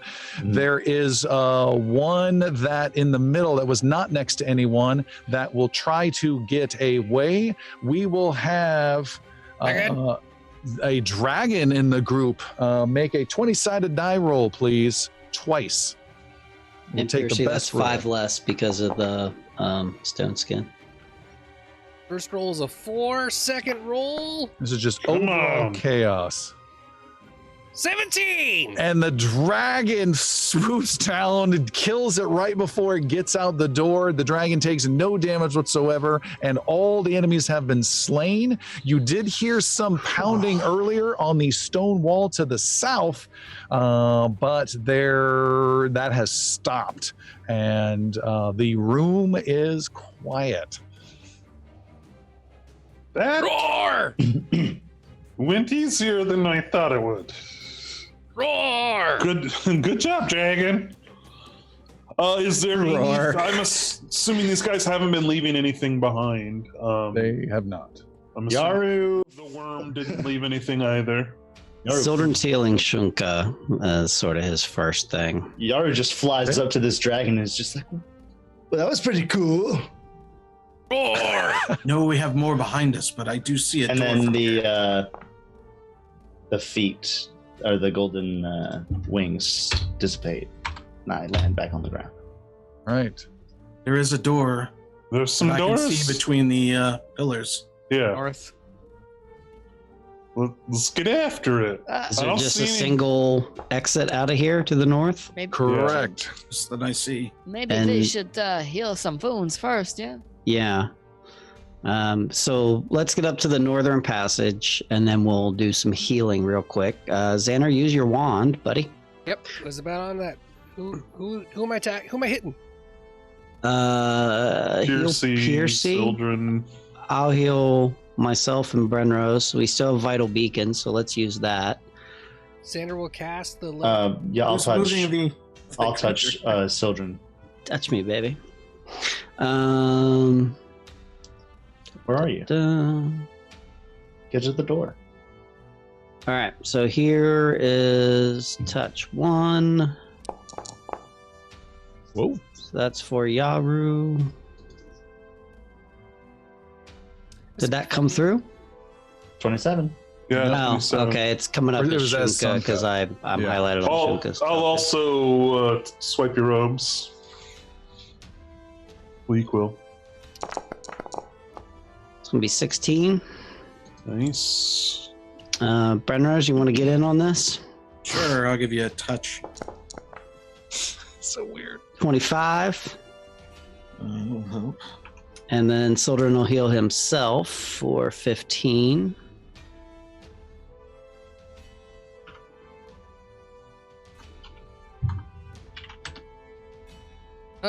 So trying to cast a spell from a wand. Haven't done this before. So go to your trick item feat. All right. The wand is not because it's primal. Oh, yeah. You're fine. He's just trying to figure out how to do the heal. I can roll the level 4 heal because I have it as a macro if you want. Yeah, All just right, do that. so it'll be and minus just back out 2. your healing So this stats. is for, I guess, Piercy. So that's going to be 48. Nice. Woo, good job, Yay! Xander. Helping!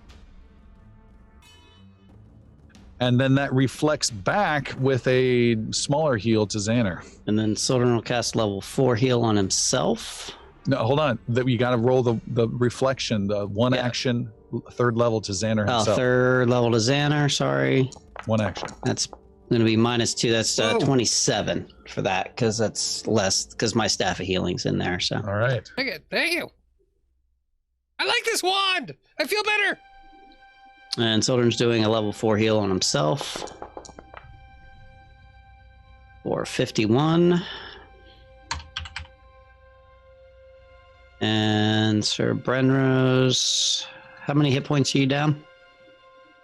Quite a bit. At least 100 plus. All right. So you get the biggie. You're going to get the level 5er. Oh, here it comes. Oh. Oh. Hold on to your butts. 60. It's still huge. Jesus. Thank you. Better.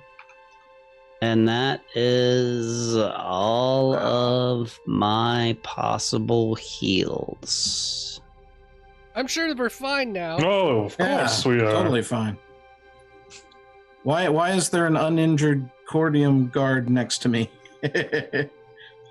Don't worry about it. Sure, it's not a problem. Shunka's still injured.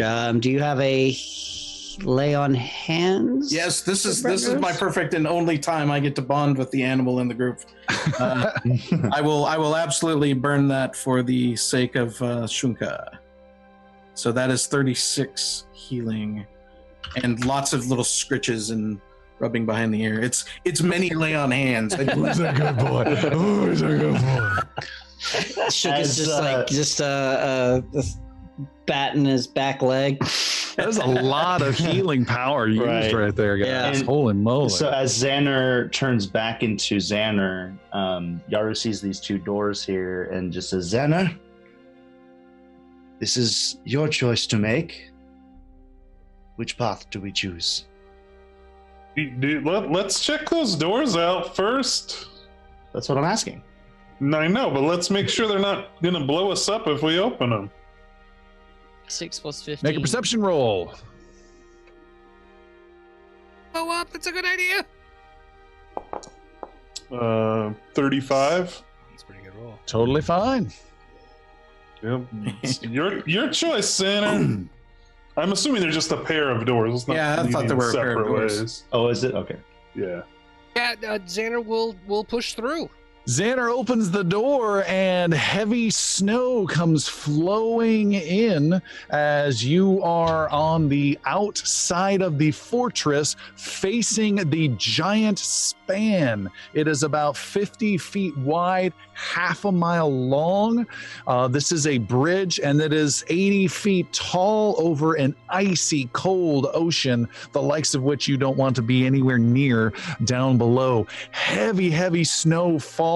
You are on you step out onto a whitish balcony that has stairs that go down both sides of it that are a little frosty, a little slippery, but they head down to this span. So you are essentially on a second floor or even third floor of this fortress that is looking out on the bridge. This bridge goes half a mile over, and you can't see it, but you know half a mile away is the larger side of this fortress, if you will, on another small island. What you can see through the snow, though, is there is a structure that spans the width of the bridge, and it's about 30 feet tall. It's like a mini guardhouse or gatehouse or tower type of thing. So it's not a perfectly smooth bridge. You couldn't drive a car through it. There's this stone defensive fortification that is there. And I thought there was something of note. Yes! On this structure, there is a huge iron door on that structure that has several symbols carved above the door that look exactly like the cryptic symbols Xander saw once before on these small Nexus obelisks.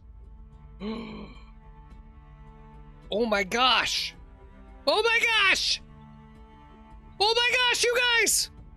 This could be one of the locations. This could be the spot that we came from to go back and forth when we travel through the Nexus. On this bridge, in the middle of nowhere. This isn't the middle of nowhere. This In is your the source of kitchen, the rift. Aurora Borealis, concentrated. I So always question the madness of wizards. this This has is a got to be place what the of Blue power. Spirit was talking about. This has got to be it. Xander goes up to the iron door, takes his Nexus key. Xander, no longer a dragon, by the way. Yes. Not a dragon. Xander, you go walking down the stairs, you almost slip. It's cold. You pull your cloak around you. You keep your hat tight, assuming everyone's coming with you. Yeah.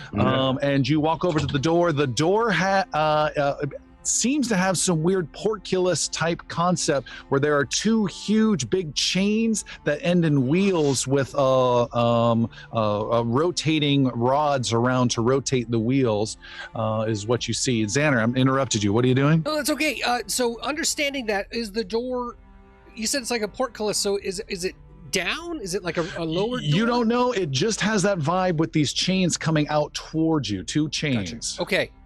So Xander's going to go up to the door itself, and at where the inscriptions are, where the engravings are, Xander will grab his Nexus key, All right. the long wire-looking wand, and he will point the Nexus key at those symbols. Xander bravely does this and looks just like Gandalf at the speak friend and enter door. Nothing happens. Boldly making the move, silence and snow.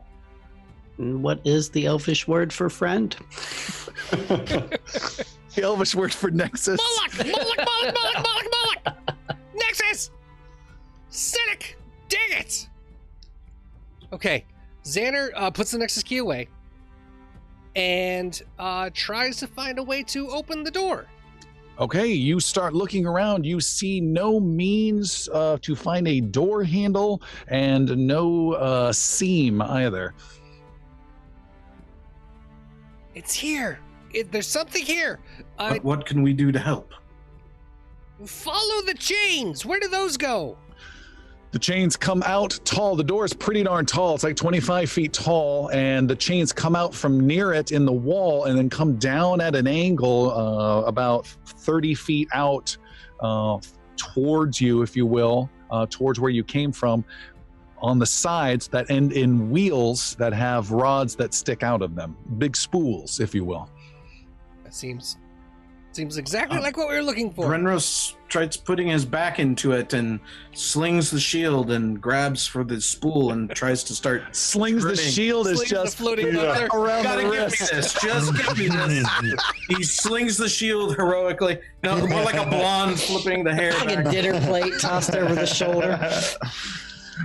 You grab it and you start cranking, and you've got some big muscles there, Brenros, and there's a crack of ice and the door starts to move, but you cannot do it alone. Yara will jump in. Yes, as will Sildren. All right. Take a wheel. Xander finds a whip and starts cracking it at them. All right. Faster! Sildren, you unfortunately cannot help. There's not enough room. Yaru beat you to it. Okay, Yaru and that's Sir Brenros, you guys crank and crank under the snow, and the door starts to rise up and up into the stone structure and lift up, and you're gathering it with the chain, and you see there is a lever there to catch things as well, and it rises up and up and up, and you see there is a chamber beyond. This chamber has some doorways beyond. It has some curved far wall, which is a little strange, but that is what catches the interest of Xander. What you see, Xander, in the middle of this small chamber, not small, medium-sized chamber, is a obelisk with several small nexus symbols, very similar to ones you have interacted with before. You guys, we can go home. We can go home and come right back, I think. We know how. Yeah, could you find a way to hold the door, please? There is a lever you think. Oh yeah, you said that. I'm sorry. That would hold that. Oh yeah, you said that. So we'll catch the lever to secure the door. Chunk, chunk. Both sides are locked in. The door is locked up. So On let's the actually inside- get on the inside and then close the door. Well, I was going to ask if there was a way to open the doors from the inside before we close it. You look and see there is no means to do that. It's open or it's closed from the one side that we know of. Well, Is everyone going to come with me? yeah. Well, yeah. Xander, I don't think we can dilly-dally along on the other side, though. Xander reaches in, grabs his Nexus key a second time, and holds it at the point over the top of the obelisk. All right, Xander, you do so, and Palik's words seem all the more prophetic as there are 3 different passageways that lead further out across the span and even slightly inside the span within. There's some depth to this stone span that you can hear. There are some more Colium draconic creatures that are not too far away. So you lower your voice as you approach this obelisk. You bring your key to it and you feel there is some good news, bad news situation that I've known for. You feel there is magic in a connection, but this particular obelisk is not connected to the Nexus, but it is exactly designed for this purpose, but it is not attuned to it, if you will. However, as you start to feel a little defeated, there is a pulling sensation on your temple, and you can start to think about these symbols and the frustration, and you can see a little bit of white energy starting to grow around one of these symbols as you start to focus on it. Okay, following the feeling as quiet as I can, Xander continues to focus and watch the symbol that's glowing. All right, you do so. It's extremely slow going. Palik looks nervous as she hears draconic sounds from those chambers. Xander, you believe it would go much, much faster if multiple people help, because this is not just your magic or your key. This is something coming from your temples that have already been affected tonight. Everyone! Yeah. I need everyone to get around! Everyone who is in the room, we're all there! I need you to focus with me here. Come around the obelisk. Are these the same? You said they were Nexus-like symbols, but are they the same symbols as in his office? The moon, the stars, the cat, or are Nope. they more hieroglyphic? More complex, for Okay. sure. Brenner's For trying sure. to pay attention. Is he aware of the Colium guards that are Nope. coming? No. Nope. Then he makes his way directly in. All right. Yeah, Sildren joins Likewise. around the obelisk. Yeah. Everyone joins in and you start to focus. Xander gives some directions and you slowly start to make these symbols slowly grow. I need everyone to make an Arcana roll. You are guaranteed 1 success. There's no critical failures. You need to make an Arcana roll of 27 or higher to get bonus successes. Palik, though, I'm going to penalize you. Well, I got a natural 1. 3 natural Three ones in a natural row. ones. Piercy Well, got a good news, natural I one. said there's no critical failures. Thank you. Woo! I'm getting Jesus. And Go Palik, ahead. I'm penalizing you -2 as I'm giving you slight attention to the sounds as well, too, so you have some idea if someone's coming. Yeah. And Brenros, you do And a not. natural 1 again. Oh my god. Brenros, you do not get to roll I do not. Brenner No. stands back. because you are normally last, right? Normally last, Brenros, very last. being last towards this and being somewhat resistant to fear and attuned to the nature of that essence, you feel a wave of fear wash overhead and sense something quite dreadful nearby. There is a loud thump and the crunch of stone back past the huge iron door on the span where you just came through. Brenneros, not being involved with the thing, goes to take a look. Imagine a what it very is. slow turn. Yeah. Vrenros, you It's sword and shield too. It's sword and shield drawn. out. Vrenros, you step away from the obelisk. Everyone else make another. I'm sorry, did we have any successes? I didn't look at the dice rolls. Not a one. I saw. What? Okay. I mean, a bunch of ones, but not a one. All right, everyone make another Arcana roll. 27 is the target. You're guaranteed one success each for spending the time, and you're trying to get bonus successes. Oh, 15. Another one for Xander. these dice are not friendly. No, okay. And then everyone, so you've got still a whole bunch of successes. Everyone's putting their time in. These are all bonus rolls. Brenros, with sword and shield, you step out of this chamber back into the cold snow, quiet, cold snow. And as you do so, a reptilian snout comes through the snow. And this snout is high up in the air as out walks, crunching into the stone, a white dragon. Not a frost worm that you ran into before, not one of these dragon kin, but a white dragon. And I will further clarify, not a young dragon, not an adult dragon. This is an ancient, old, venerable white dragon steps out through the snow, looking straight at you, Sir Brenros.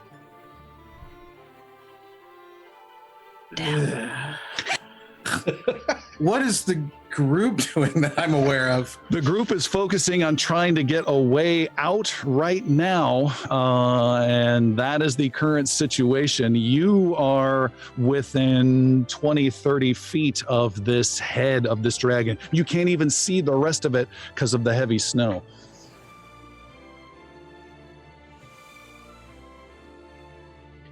And you're standing outside, the snow pouring around you.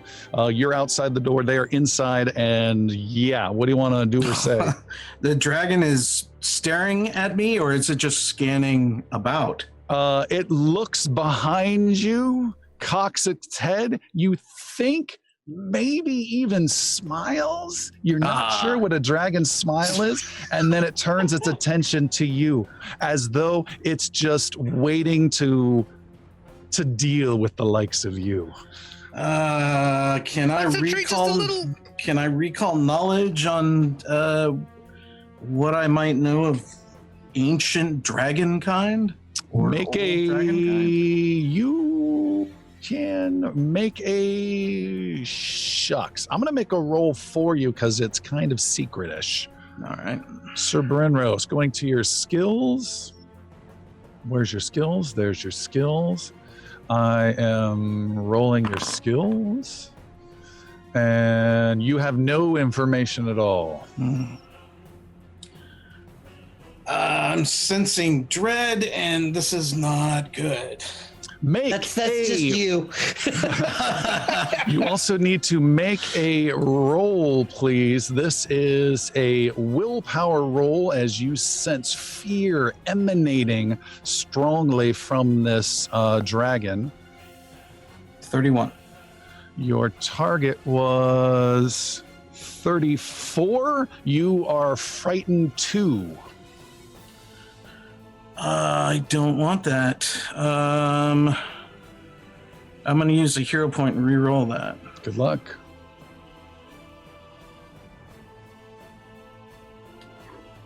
Be a good roll, be a good roll. Be a good roll. Oh, It didn't help.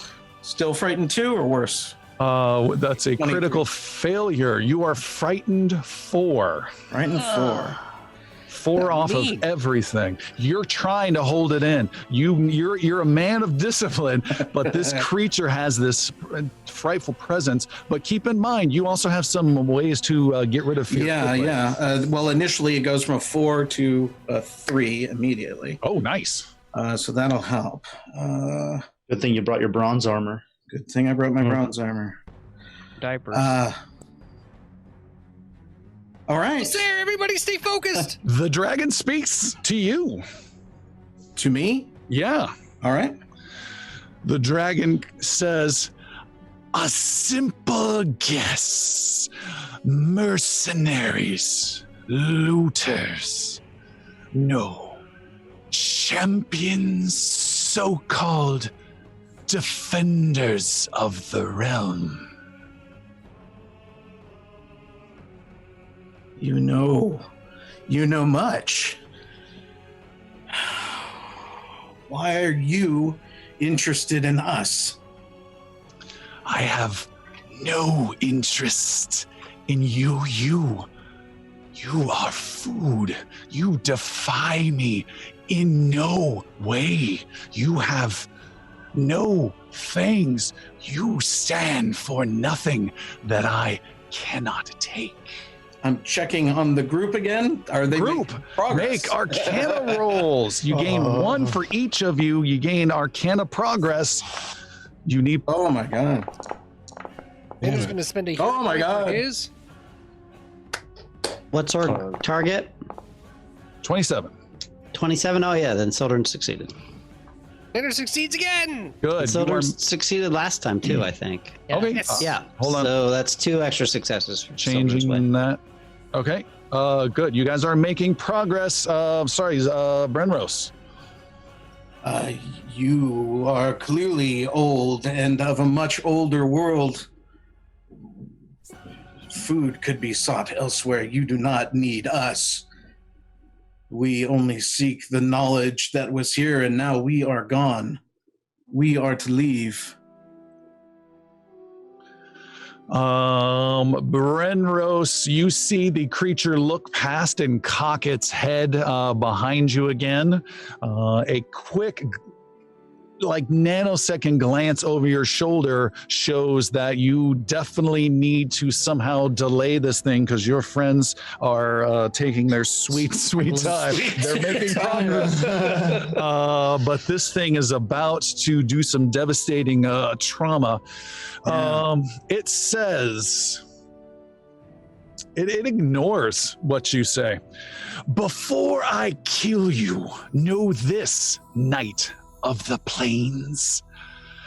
Before my Colium warriors slaughter those who forced us away from our world, before I cover all of Verenn in everlasting ice, before the last warm-blooded creature shivers its last breath, I will find your proud city of Canabrin. I will tear down its spires, and my lips will feel the warm blood and crunch of old bones of your precious queen. No. Those fighting words.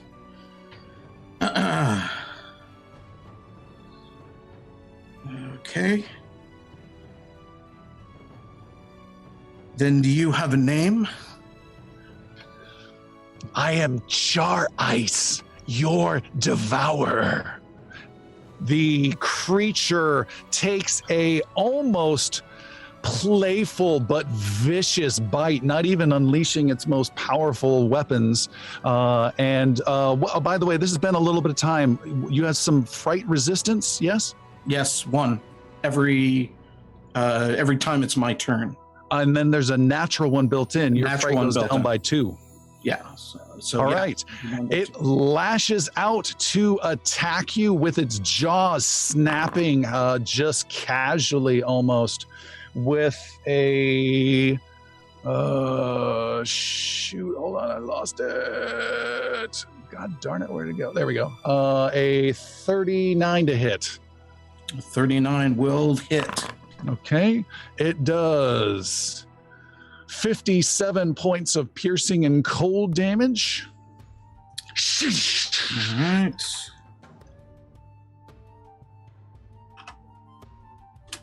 $57. Okay.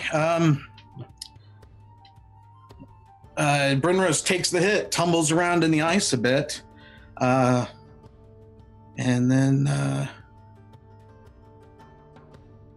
you are ferret. No. If this were a better field, you would not be so quick. in your attacks. And if your intent is destruction, then Charais, the Devourer. All we need is a head start. And just checking on something here. Brenros, I think can make it. Dashes to the wheel and knocks out the lever. You understand that will drop the door behind you. Yep. Oh shit. Brenros runs over, slams the lever with his sword, prays to Solene, and the other one cannot hold the weight. Both wheels snap and spin, chains instantly unspool, and the giant iron door comes slamming down behind you. Can we even notice this? You We're can locked in notice. You can notice right as it happens. But I need all of you. You all contribute one Nexus point. I need you all to make Arcana rolls in addition, please. Still need more time. Xander's spending one more hero point. Piercy was close. I'll Sildren got it. Also, So critical success, if that's a thing. Xander got it. 29. Yaro got it. Nice, good job. Okay, Oh. Brenros. For the hero Yeah. point. You are. Oh, that's bold. That's bold. That's bold. Brenros, you are delaying. Yeah, it's so yeah, I'm chanting to Celine, but I'm trying to take cover behind the sturdier objects in here to try and find some cover. Brenros, there is no cover. You are on an open span. You hold up your shield as the dragon breathes forth a massive amount of cold upon just you. As you hold up your buckler, though, with such bravery, I'm actually calling to the ally that is in the shield, treating them like they were the warrior I was meant to march with.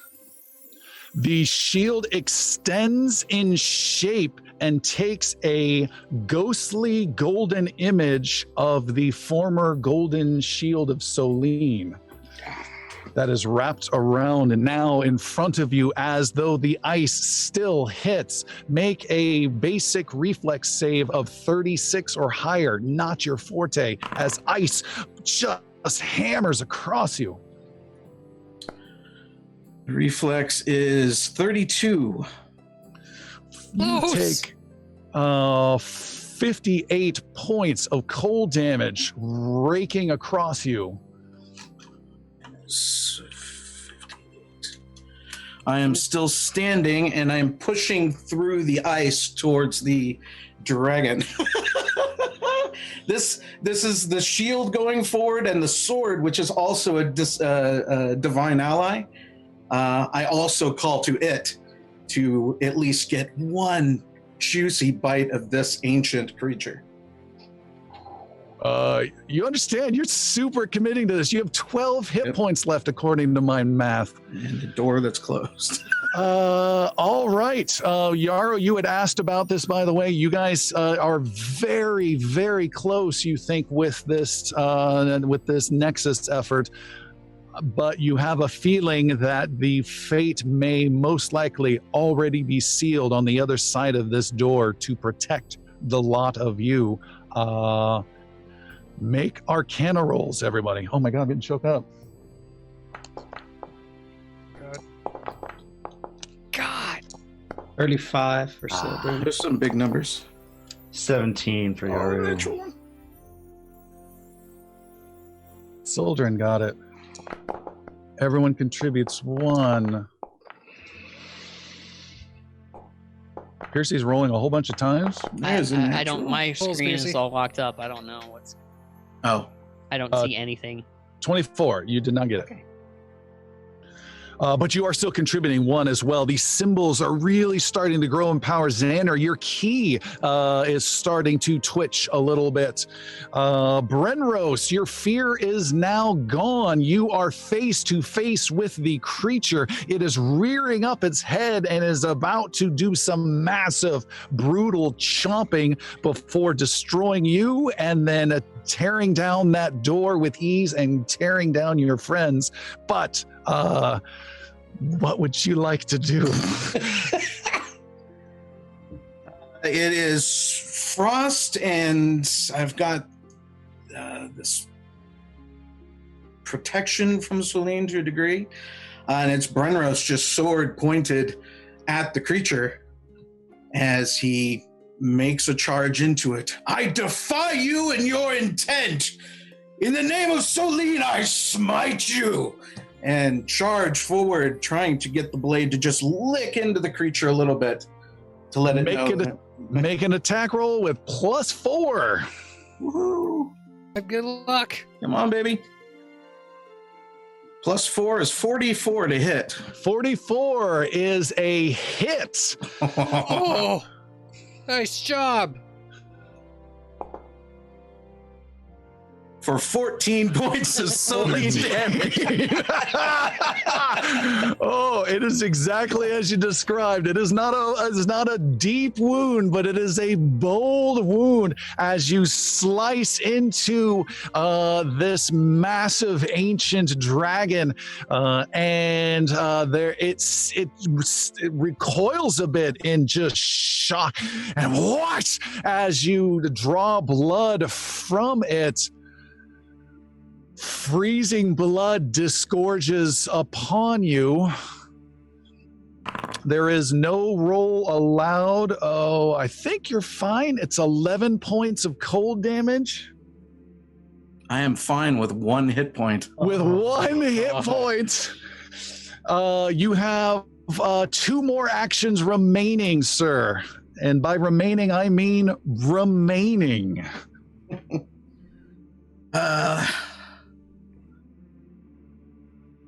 Brenros spends the beginning part of the second action starting a prayer. And while he's doing that as a free action, if I'm pacing it all out, he's tucking a piece of paper into his armor. And then he raises his shield, preparing for this final attack. Okay. And stands ready. The creature attacks relentlessly with its draconic frenzy. Holy cow, this might get violent as it attacks you endlessly with a 44 to hit. 44 is a critical. All right.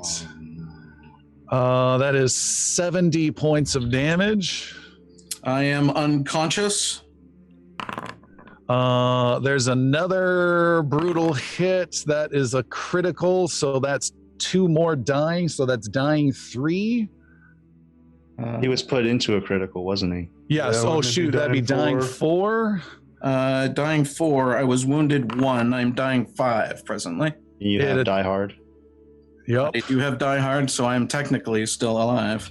It attacks you. It has 2 more attacks. It attacks you. That is a 35 to hit. That will hit.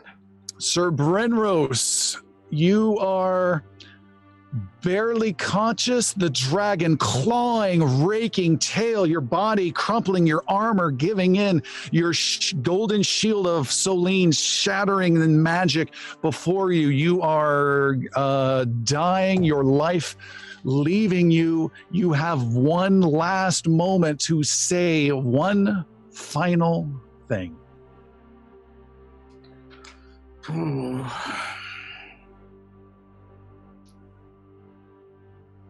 In the ferociousness of battle, the winds die a bit, and you could hear Sir Brenros whisper in the air. She now gives me leave to lower my shield. There is a banging, there is a clawing, there is a rending. With ease, the iron door is just pierced and torn open and pierced, but torn open with giant white claws. A big snout is forced through, and huge amounts of frost are breathed all the way in for 66 points of cold damage, raking across this chamber as char ice disgorges massive violence, and then the frost dissipates, and Sir Brenros has delayed enough as the room is empty of all our heroes as they have disappeared into the Nexus obelisk, and we will stop there for tonight. Thank you, everyone, for showing up. This was intense. Thanks so much, and we will see you next time.